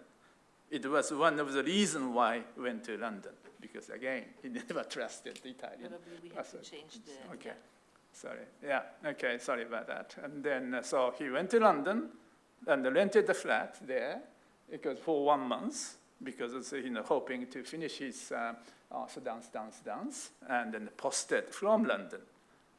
So. Anyway, so in April, so Murakami returned to Japan to proofread Dance. While in Japan, he learned driving and then learned driving and then passed a driving test, because he would be sent to Greece and Turkey in September and then visit the places which could not go without his own transportation. But more importantly, is that right? Okay. Right, yes, is that right? Anyway, before that, the important thing is in Japan, Murakami found he became literally superstar with the unprecedented success of Norwegian wood. Despite this success, or exactly because this is success, he said 1988 was not a very good year for two of us. Though this novel was a multi-million seller, but the bashings from the senior writers, such as Oe Kenzaburo, Karatani Kojin, and then Hasumi Shigehiko, were very harsh and has been extremely uncomfortable with the media hype and the status as a cultural celebrity. That's why he appeared, as Giorgio mentions, appearing, on the cover, all those books and the magazines, because the people are really recognized. So this is what he found when he returned to Japan. So then in September, back in Rome, being unable to write a novel, he translated American fiction instead, because he was so hurt by the criticism that's addressed by those great literary senior figures. So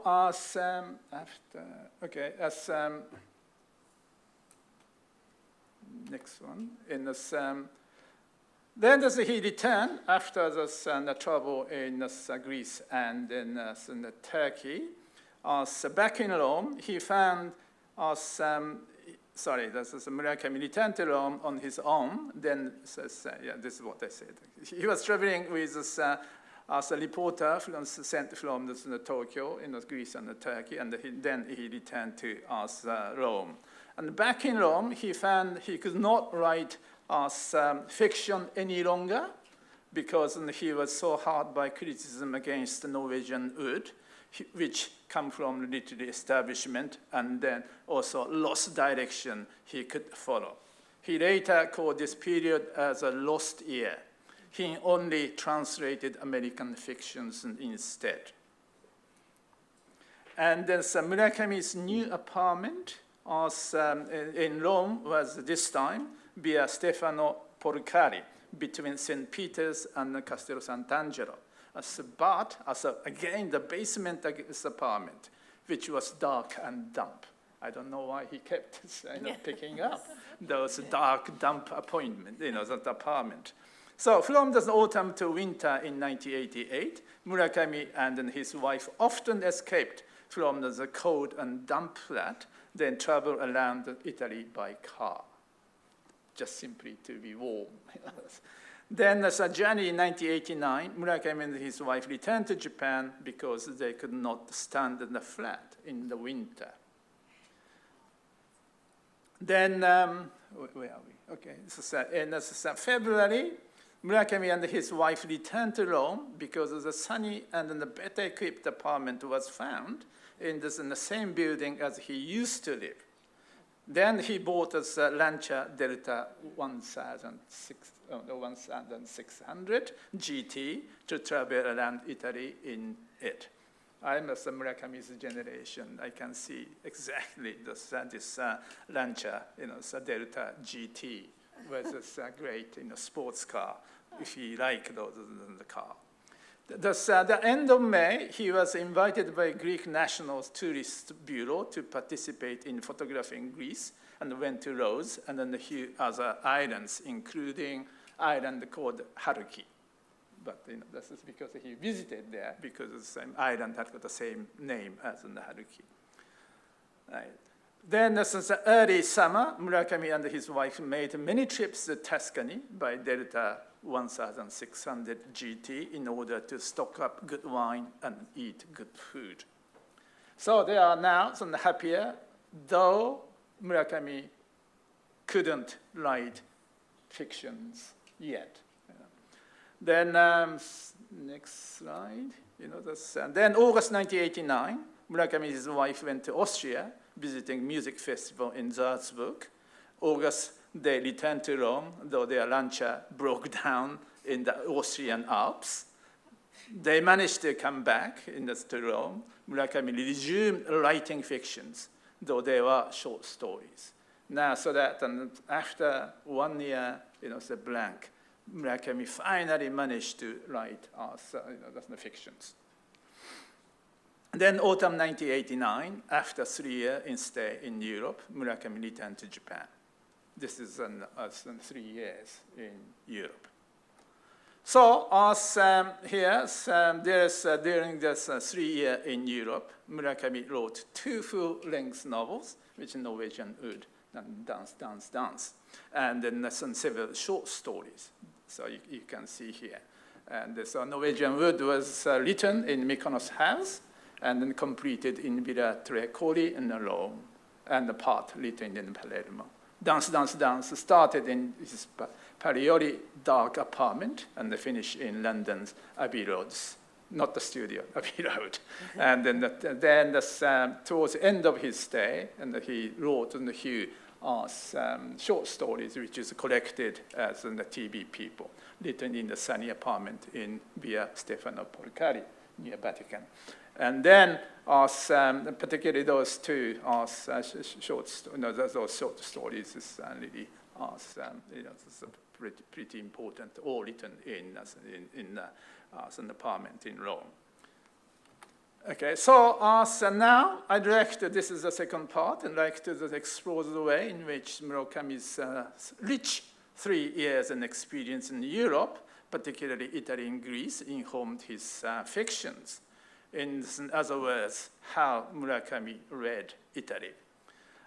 I have discovered the passage in which he himself analyzes these questions, the connection between his years in Europe and in his fictions. He says, I feel that the 2 novels, Norwegian Wood and the Dance, have the shadow of the foreign lands inevitably ingrained. So that the shadow of the foreign land. So maybe this is, we're going to discuss this point. Maybe it's including Rebecca and Giorgio.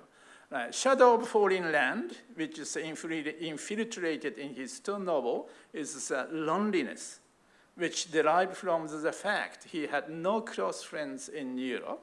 Though Murakami spoke some Greek and Italian, his language competencies in 2 languages were not good enough to have complicated and meaningful conversations with Italians and the Greeks. Though he speaks good English, but he was shocked to find he could not understand anything that the English shop assistant wasn't talking about when he was living in London, because he was unfamiliar with the British English. So that's the falling shadow is an emotion the 3 years stay and then travel in Italy and Europe created inside the Murakami as a novelist, but not bad external representations of their lands. So he doesn't describe anything Italian or European, but it's really emotional changes. It's really the 3 years stay, that's really brought to him. Murakami said if he did not write Norwegian or the dance in foreign lands, he says, I would not have so vertically descended into these worlds.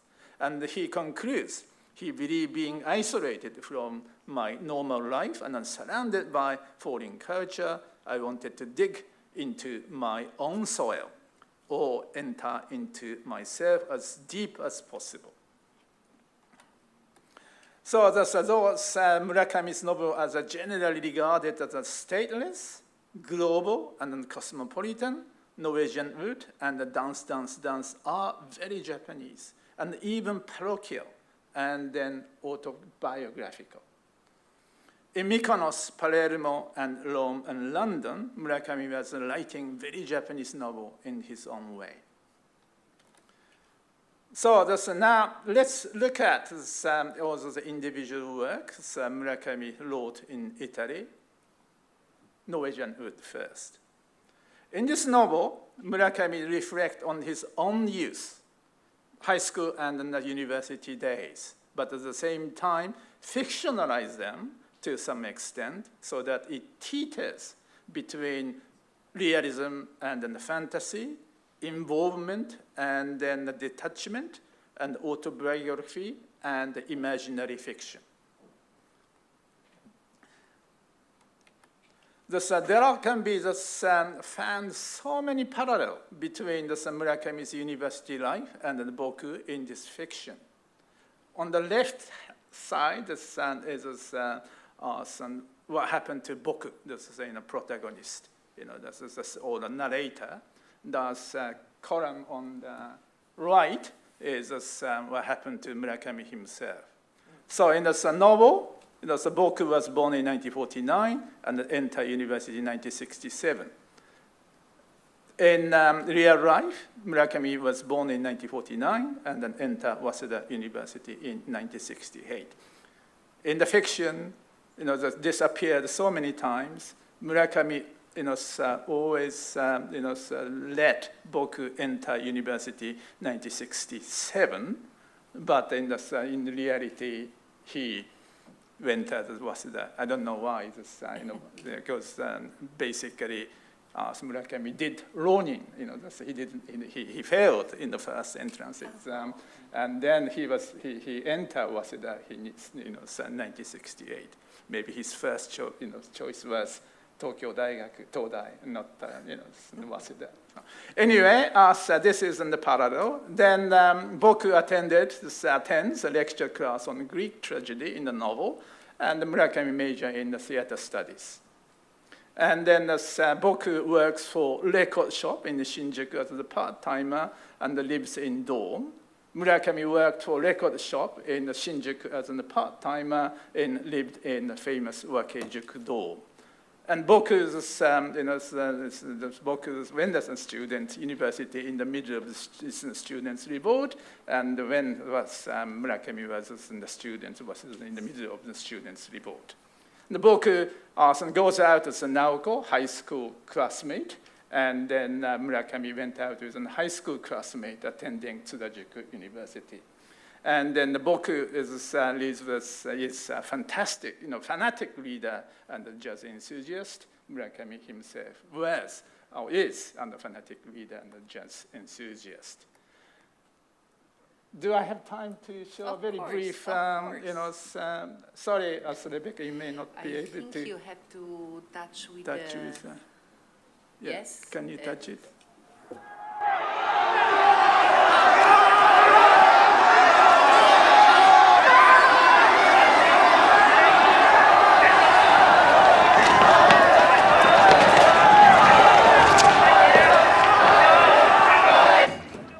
愛する者に愛されない」という一方通行の愛の連鎖とそれが生み出す悲劇がこの「アンドレ負け」という物語です。授業の残りを討論に当てたいので了承していただきたい。ギリシャ悲劇より深刻な問題が現在の世界を覆ってるんです。ギリシャ悲劇より深刻な問題が存在するとは思えないが好きにしなさい。東京に来てしばらく僕の生活で大切なものは読書だけだった。僕の人生はまるで一時停止したようで読み漁っていた本の余白と同じように空っぽだった。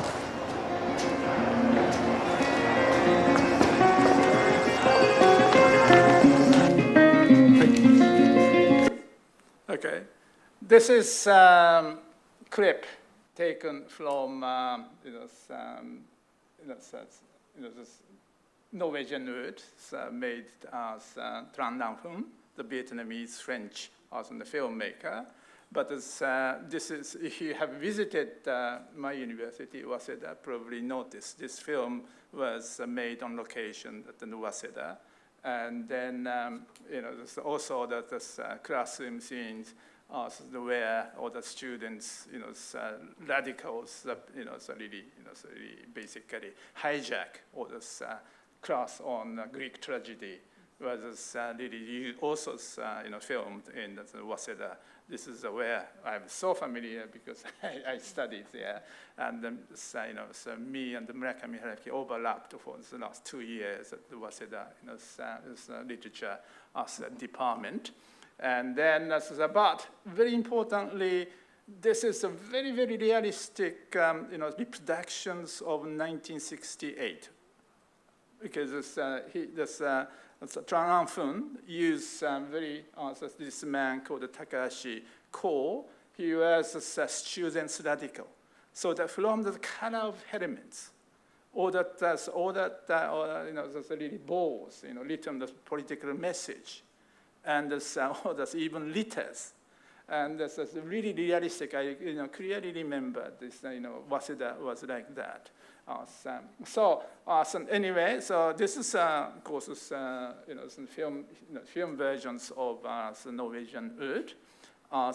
But probably if you really visualize, if you can visualize, so you can see very, very strong parallel between novel and then Murakami's life. Anyway, okay, so then I'd like to move on, dance. And Murakami really reflects on the situations of in this novel, Murakami reflects on the situations of Japanese society and the loss of old Japanese identity in the 1980s, and allegorizes them. Right.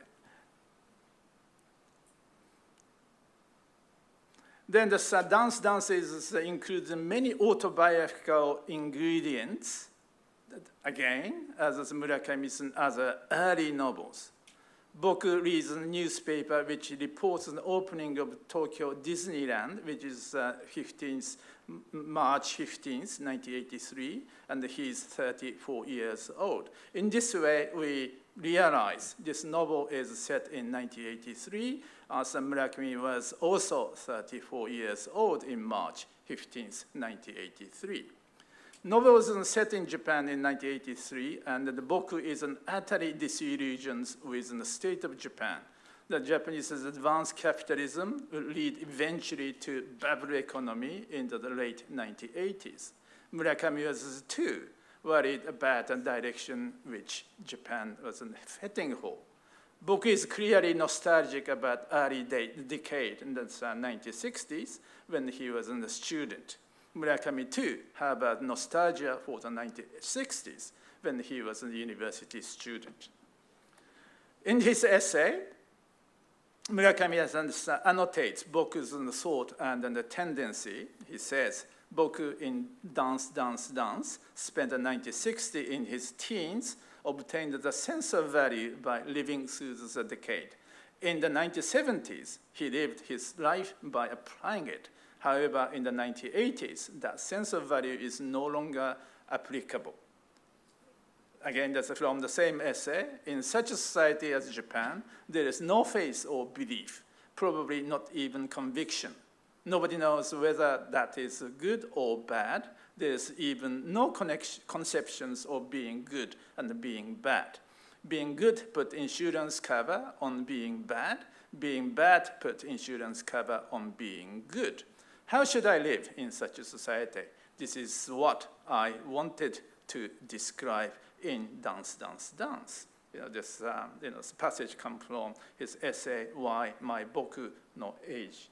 This is his essay. Then the novel is mostly about Japan and the state of Japan in the early 1980s. However, it does not mean we can't find any hint of impact of Murakami's 3-year sojourn in Europe in his creative works. For example, when Murakami makes Boku denounce the Japanese advance as capitalism, then deplores the loss of Japanese identity that it brought about, He must have in mind the simplicity and the humbleness in Greek and Italian lifestyle, which he became familiar with during the 3 years.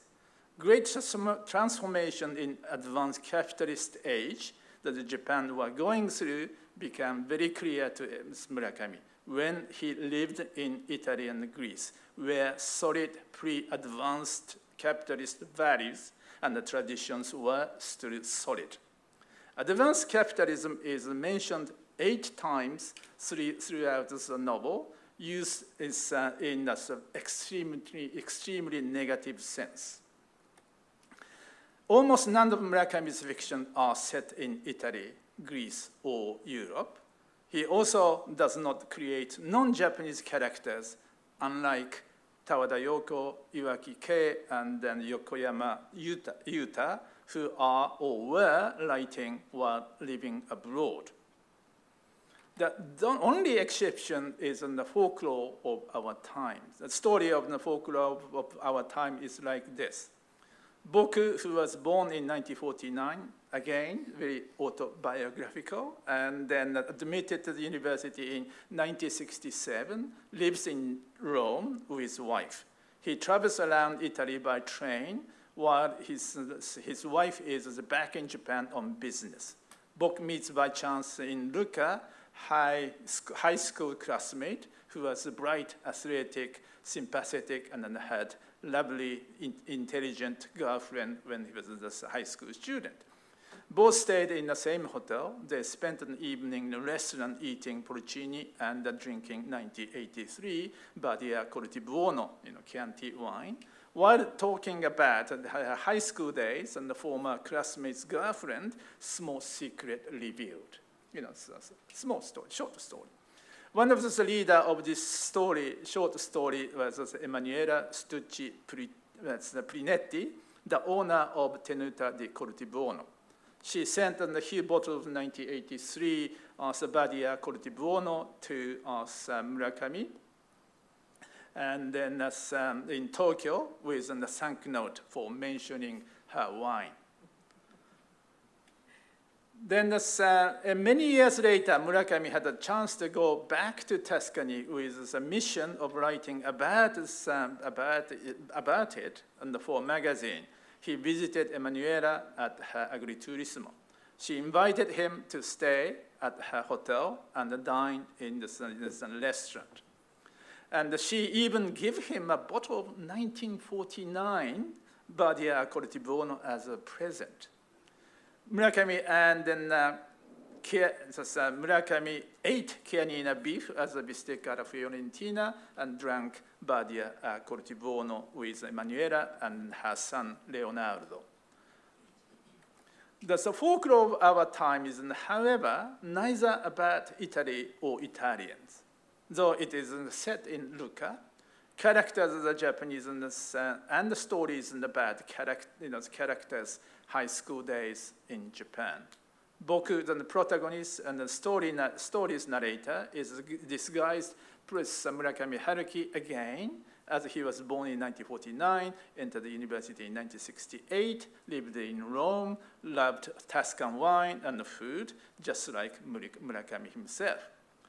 The folklore of our lives, as our times, is also a reflection on the state of advanced capitalism that is about to develop during the bubble boom. Writing this story in 1989, when Japan was already in the middle of a bubble boom, Murakami remembered 1983, in which the story is set, discovered in this year symptom of Japanese already losing the sense of what money cannot buy. This is Murakami's the folklore of our times has subtitles. It's a prehistory of advanced capitalism, which is unfortunately dropped in the Italian English translations. Murakami and Boku remember their high school days in the 1960s against imminent arrival of advanced capitalism is triggered by the meal in Lucca, or traditions of food and wine in an old setting. Sitting in a restaurant warmed by long log fire, eating bistecca and drinking Chianti, Murakami and his alter ego Boku are deeply impressed with a tradition and the value which is not changed for a long time. Everything is constantly moving forward in Japan, while time seems as if it stood still in Italy. Everything valuable is being lost in Japan. Everything irreplaceable is being kept in a small corner of Tuscany. This must be the shadow of the foreign land, which steeps us through the fictions which Murakami wrote while he was in Rome and in other European cities.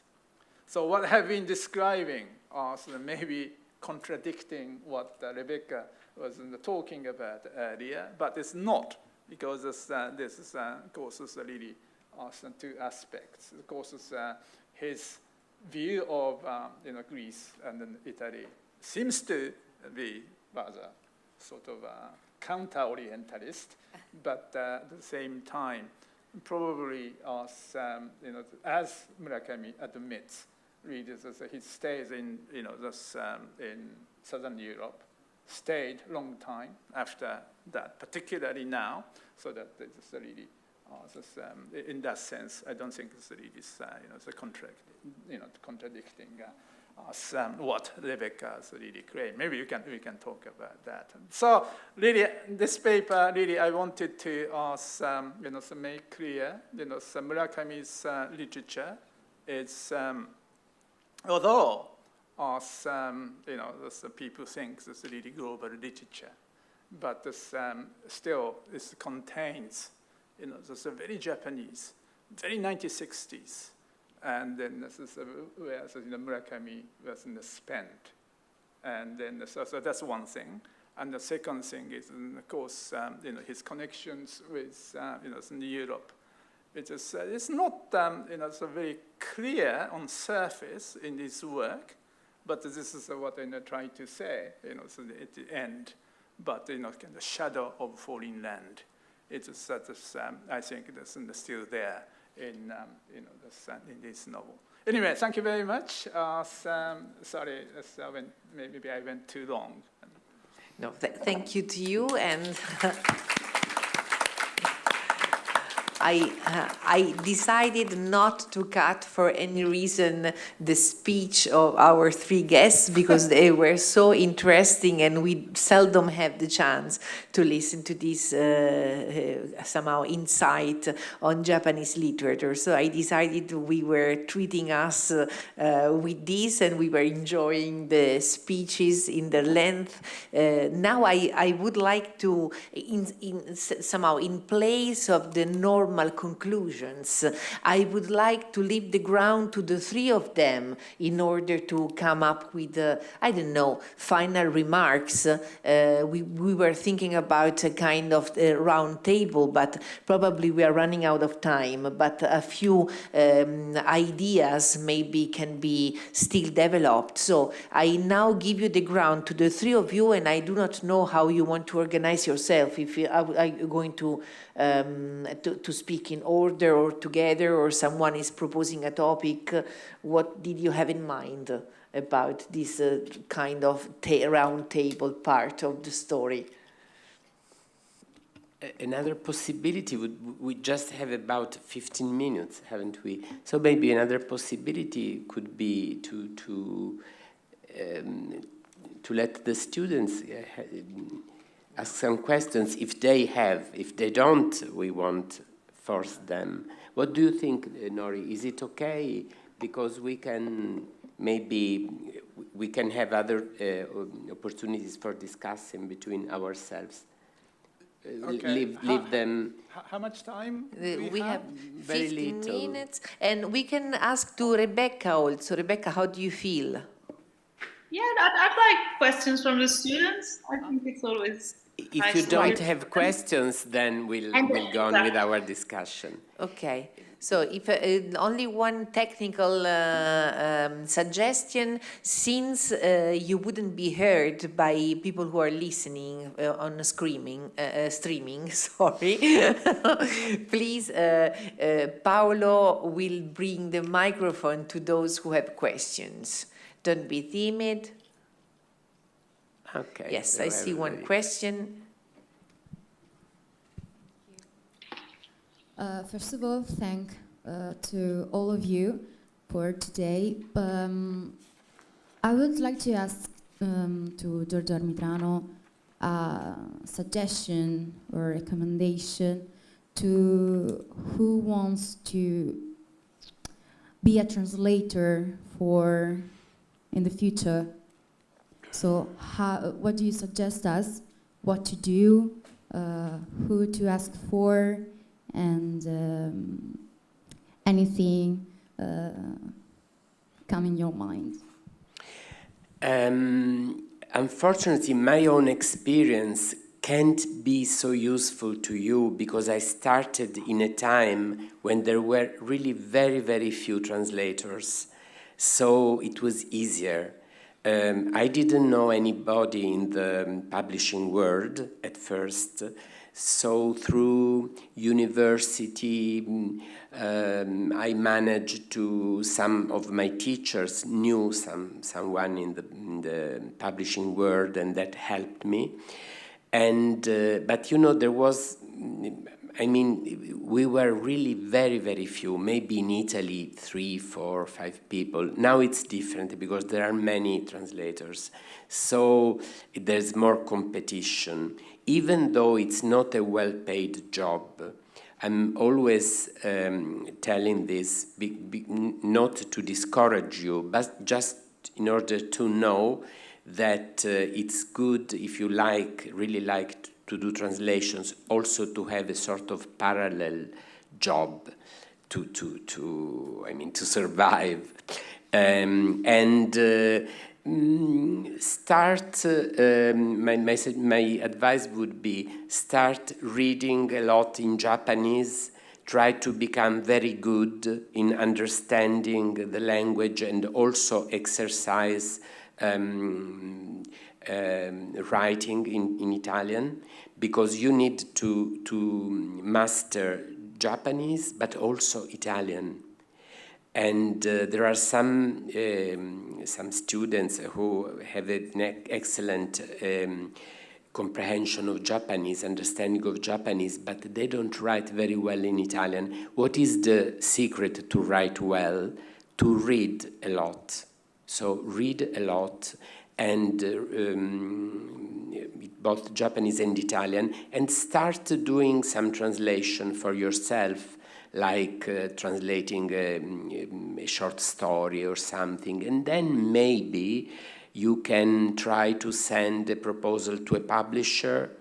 You know, big publishers like Mondadori and so on, I don't know if they read these proposals, but maybe starting with some small, very good publisher, trying to give a proposal. To give a proposal, you have to scout, to find some authors who has not been already translated. But also maybe you can ask the same question to Rebecca, because she's also in charge of a series of Japanese literature.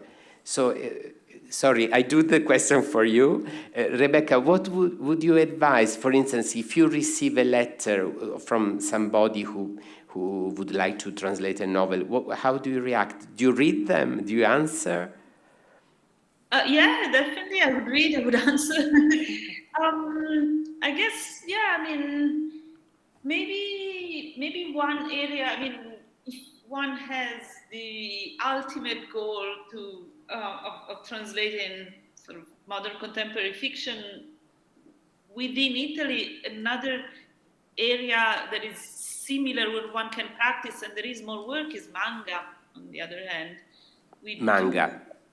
Yeah, I mean, because maybe that's not your dream, but it's something where there's a lot more manga get translated and published, so there's more work. So I don't know, it could be one way in which somebody could get the experience, get something to show, and at the same time some income while sort of training and aiming. Other than that, yeah, I mean, publishers are happy to do a a little test, like just ask somebody to translate a few pages of something, and so that's definitely something that one can do. Like approach a publisher and say, I'm available. Here's the quality of my work, and then it depends. Like Giorgio said, it's a bit competitive. There's a lot of potential translators nowadays. I think it's a good idea, Rebecca, manga, because when you write to a publisher, if you don't have any experience at all, it's more difficult. But if you have translated, for instance, manga, it's not so easy even to translate manga, of course, because there's competition there also. But maybe you can, if you have the opportunity, if it's easier to find an opportunity to translate manga, then you can shift to literature. But you can write in your CV that you have translated already something, which may help.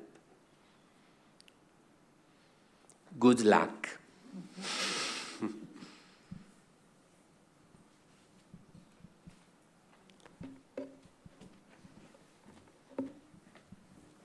Io un attimo solo, scusatemi, interrompo per i saluti del rettore che è appena arrivato ed è in una giornata complicatissima, quindi come dire interrompo un attimo e magari poi possiamo riprendere per qualche domanda, ma invito il rettore, professor Tommaso Montanari, per i saluti agli ospiti di oggi. Buongiorno a tutte e tutti, vi chiedo scusa per questa intrusione, per di più in italiano, che è la lingua che però abbiamo deciso di usare in questa università per stranieri, poi sarà tradotto come lingua, diciamo, che costruisce dalla parte nostra quel plurilinguismo e quel multiculturalismo che speriamo non si affidi soltanto alla coinea inglese. Questo sarebbe una delle ratio, delle rationes della nostra università. Solo per dire un grazie. Coltiviamo esperienze di tante nature diverse qua. L'attenzione a uno scrittore così importante e con un'udienza così vasta si iscrive in una rete di rapporti che è costruita invece anche da esperienze molto più feriali, e la continuità ci pare proprio la capacità di non isolare questi momenti di successo. Per molti italiani Murakami è stato la porta della conoscenza del Giappone, e d'altra parte sappiamo quanto anche per lui il ricordo del paesaggio e della cultura italiana sia importante. Il nostro lavoro di tutti i giorni è provare a cucire queste vette in una continuità di rapporti, e dunque una semplice testimonianza di gratitudine perché questa giornata si inserisce in un tessuto più vasto e differente da questo, che riguarda ora 11 lingue e 11 culture. Si aggiungeranno l'anno che entra il turco, lo swahili, il vietnamita, quindi è, come dire, una convivenza larga e complessa. Voi ne vedete qui una piccola parte. Ci tenevo a dirvi grazie da parte di una comunità plurale, spesso disordinata ma assai vitale. Grazie, scusate se vi ho rubato qualche secondo. Grazie al rettore. Morita Sensei Hontoni Roma Gaikokujin Siena Gaikokujin Daigaku Yokoso Kurekara Ego de Hanasasete itadakimasu ne Ego de Tsuzukimasu.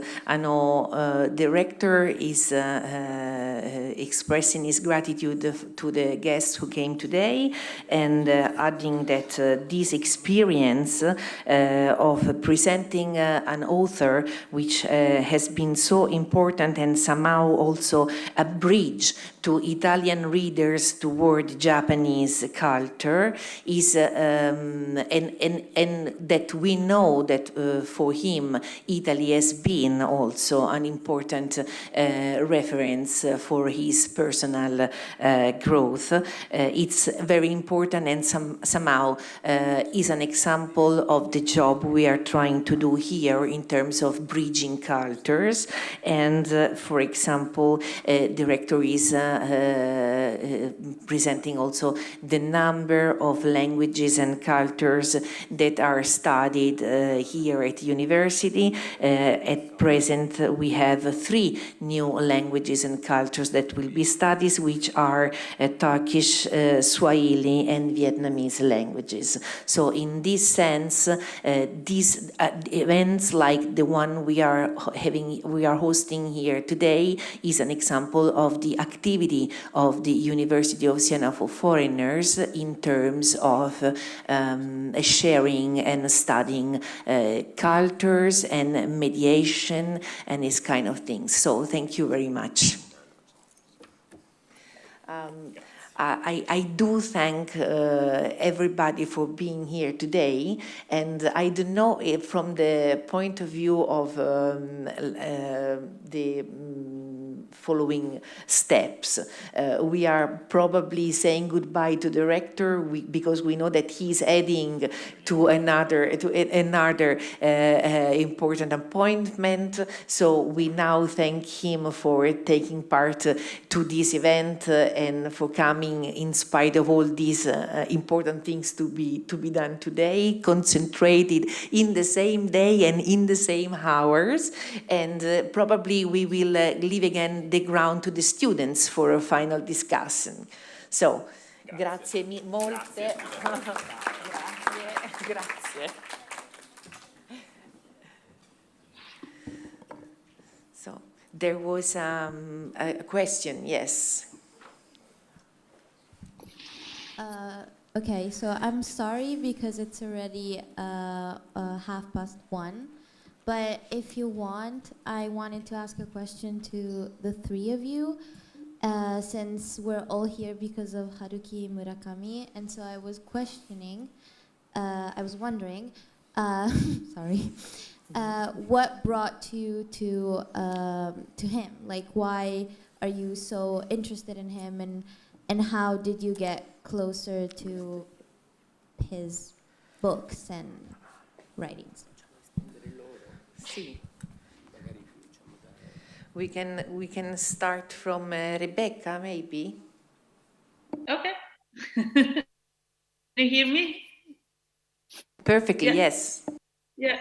Well, to me, it was really that it was the topic of my PhD, of my doctorato, and I was really looking for something to study, or an author to study that was like that, in between cultures. So it was that dimension, the fact of being a Japanese author, but also a little more than that, like that kind of, like that's the main thing that attracted me, and well, that I continue to focus on. So I guess it's really, yeah, that's Murakami for me. It's this sort of in-betweenness and hybridity, that kind of thing. And I also want to say that, Nori, I don't disagree with what you were saying. We'll talk more, but I think that a lot of those ways of romanticizing Italy, which is also something that interests me in Murakami, is also what I see there. So yeah, anyway. So hopefully we can do it here in presence again, so we can consider it a regular appointment for next year, if you agree. And Giorgio? Oh, no, there is Nori, yes. Okay, that's, I think this is my interest in Murakami. This is very, very personal as well as more professional. And then first answer is when first novel I read is Norwegian Wood. And then I read it overnight almost. And then I liked it very much. But at the same time, inside me, there is some kind of certain uneasy sort of feeling. His novel is very different from the novels I had been reading, like Mifune and then Tanizaki, Kawabata, and those more traditional writers, or Oe Kenzaburo, and so on. I think this uneasiness, I was really wondering what this uneasiness, I enjoy so much, but somehow inside me, you shouldn't enjoy literature, serious literature so much, so on. So that, I'm questioning myself, is Murakami's writing is really serious or not? And then, so I started following reading his novel, and still maybe this uneasiness hasn't gone yet, but the more I read his work, the more I think I appreciate it, because the literature very different from other Japanese literature, and in both in the good and the bad sense. And then also I find he's an extremely careful writer. He doesn't write very casually. And then the song, so that, of course, there are many layers of the meaning in his novel, very calculated, and then the song. So that's why I have been started reading the Murakami, and then still following. Haven't got an answer yet. This is that's really but at the same time, I was involved in this many sort of debate, and then so I got a very great colleague. And although he died, is Kato Tenyo. He's one of a few the critics supported the Murakami's novel from the beginning. So I'm really glad to share time with Kato Tenyo in my same department, because I learned a lot from him. And then so I think he spent all his career trying to prove Murakami is a great writer, and then so on. So my why I'm reading Murakami is, as I said, is very personal as well as in the professional. E Giorgio? I was living in Japan, and the book was very popular, so I tried to read it, and I liked it immediately. The beginning is quite slow. And some of Murakami's novels are slow burning. I mean, it's sort of nearly boring, but then you cannot put it away. I mean, that was the feeling for me. I started and I thought, well, nothing happens, but then I really couldn't give up reading. And after a while, I was hypnotized, because I was really taken in the story. And this happened with all his novels after that. So I have the same feeling. It's not that I consider his novels perfect, because there are defects. And also, when you translate, you notice more like repetitions. There are a lot of repetitions and so on.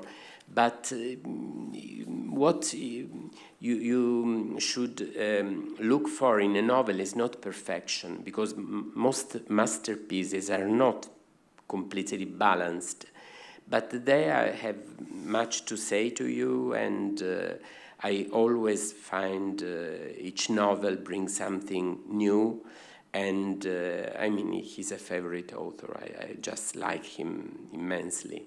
I think he's a great author, and I was lucky enough to meet Professor Kato.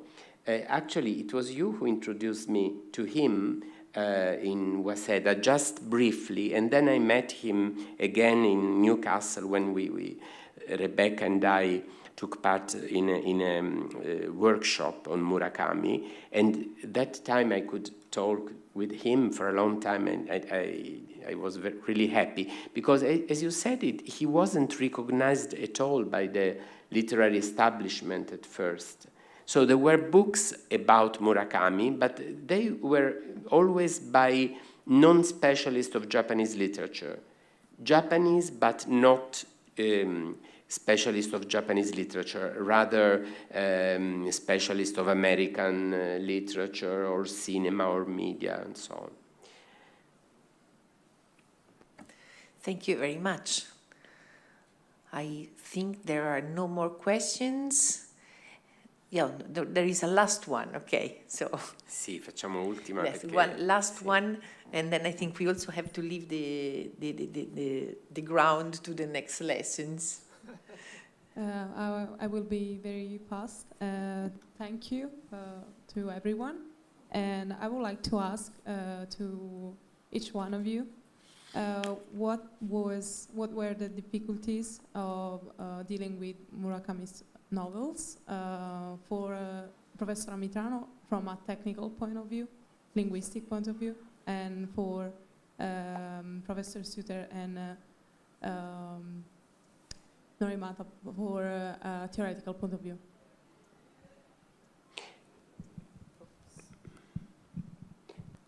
Shall I start again? Sorry, just as a translator, I must say Murakami is the less difficult author I've translated. So it's not so, I mean, his Japanese is quite easy to understand. So technical problems are more like, you know, for instance, in Ichikyu Hachiyon, 1-8, difficult to translate the parts about arms. You know, she's a serial killer, so there are descriptions of the gun, and I had to study a lot to understand how it works. So, but it wasn't so, I never found it difficult to translate him. Now, we had an accident because Professor Suter left the connection, and so probably she has again, eccola, ok, bentornata. Just in time to tell us your experience. Sorry, The students were asking, from the technical point of view, which was your experience in dealing with the translations of Murakami Haruki? No, I think they didn't translate, neither Rebecca nor Nori. So maybe, maybe the student meant in general. Sorry. If you find some difficulties in not in translating, but in analyzing, examining. You're right. I think. I'm just burned. Sorry, it's kind of emotions. No, it's fine. Difficulties in Murakami style. Well, I mean, I haven't translated Murakami myself, but I think that in reading, one thing that I think is really difficult to do is translate. Like, I think Murakami's style is very easy to read. In fact, I recommend it to students often, even with the the medium high level of Japanese. It's quite possible even at undergraduate level to read. But then to translate that special, I don't know, feel, and particularly the fact that it is not very Japanese. It's a style that it's a language that is incorporates a lot of structures from English in particular. I think that then to render that into a language other than Japanese must be a big, big, big challenge. So I'm glad that I'm not doing it. But okay, I can make some comment. And also, I never translated Murakami's novel. My second language is in English. But I'm teaching in school, which is common language is in English, so that I'm constantly lecturing in English. And then, of course, obviously, it's using English translations of Murakami so that the students can read in the English. So I think that I'm fairly familiar with the way Murakami's works are translated. Also, so on my paper, I'm using English translations rather than Japanese. Then, but obviously, you are contrasting to the original Japanese. And then my difficulty is, of course, Murakami's works are all translated by American. And then, of course, there are some various English translators. But, this Philip Gabriel and then the Alfred Bambam, great translations, very accurate. But I don't like their American, those conversation styles, which I'm sure that's very, very different from, some original. So that, but that's obviously, maybe Giorgio can make a comment on that. And then, of course, you have to use those very natural, Italian or American, whoever.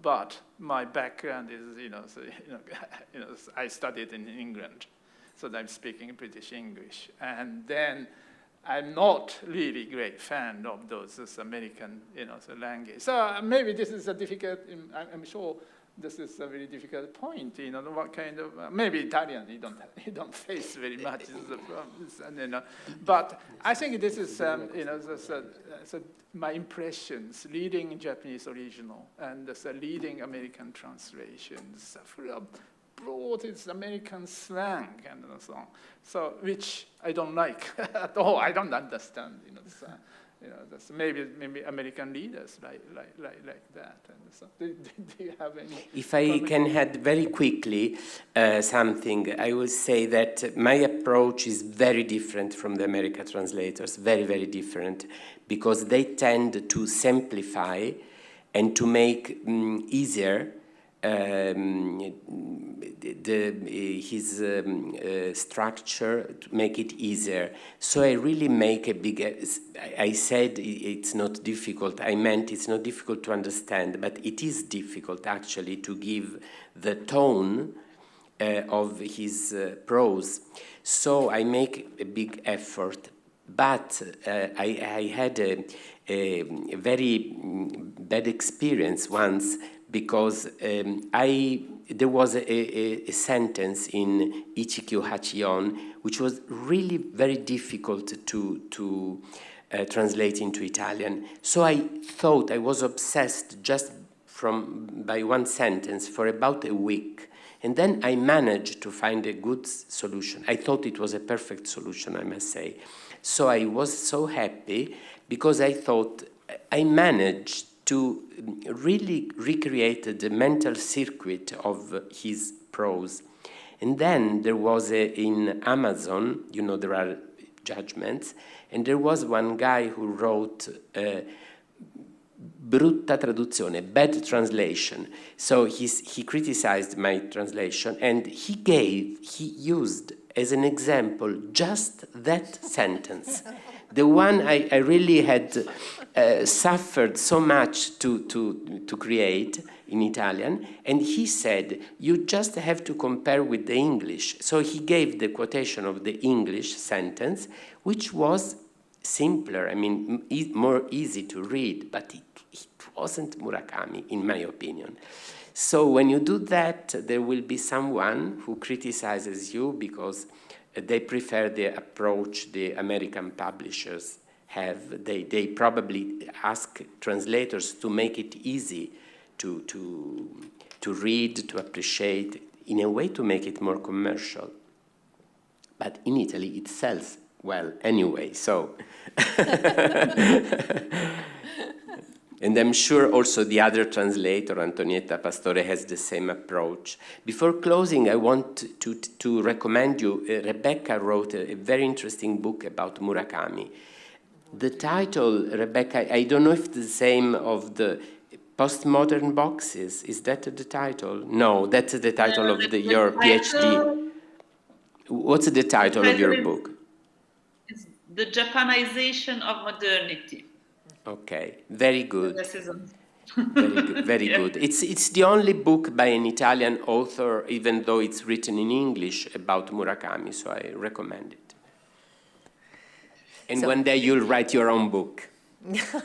This is a great, somehow good wish, and we take it for granted that he brings good luck. So, Hope so. Okay, so I am closing and thanking all of you for being with us until now, because we are somehow a little bit over time, and I do thank especially Rebecca, because now it's the deep evening. Let's say, I don't want to say night. But it's really late. It's above the normal time for working and so on. So thank you very much for being with us until late. And thank you to all for taking part in this event. Really, it was a great pleasure. Thank you very much. Thank you. Ciao, Rebecca. So we close now, Rebecca. See you Thank in you. Europe. See you soon in Yes, Europe. see you in Europe. Ciao. See you again. We Ciao. talk about it. Grazie, thank you.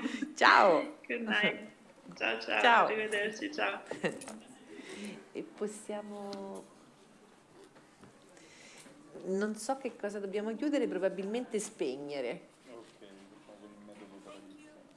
Ciao, grazie.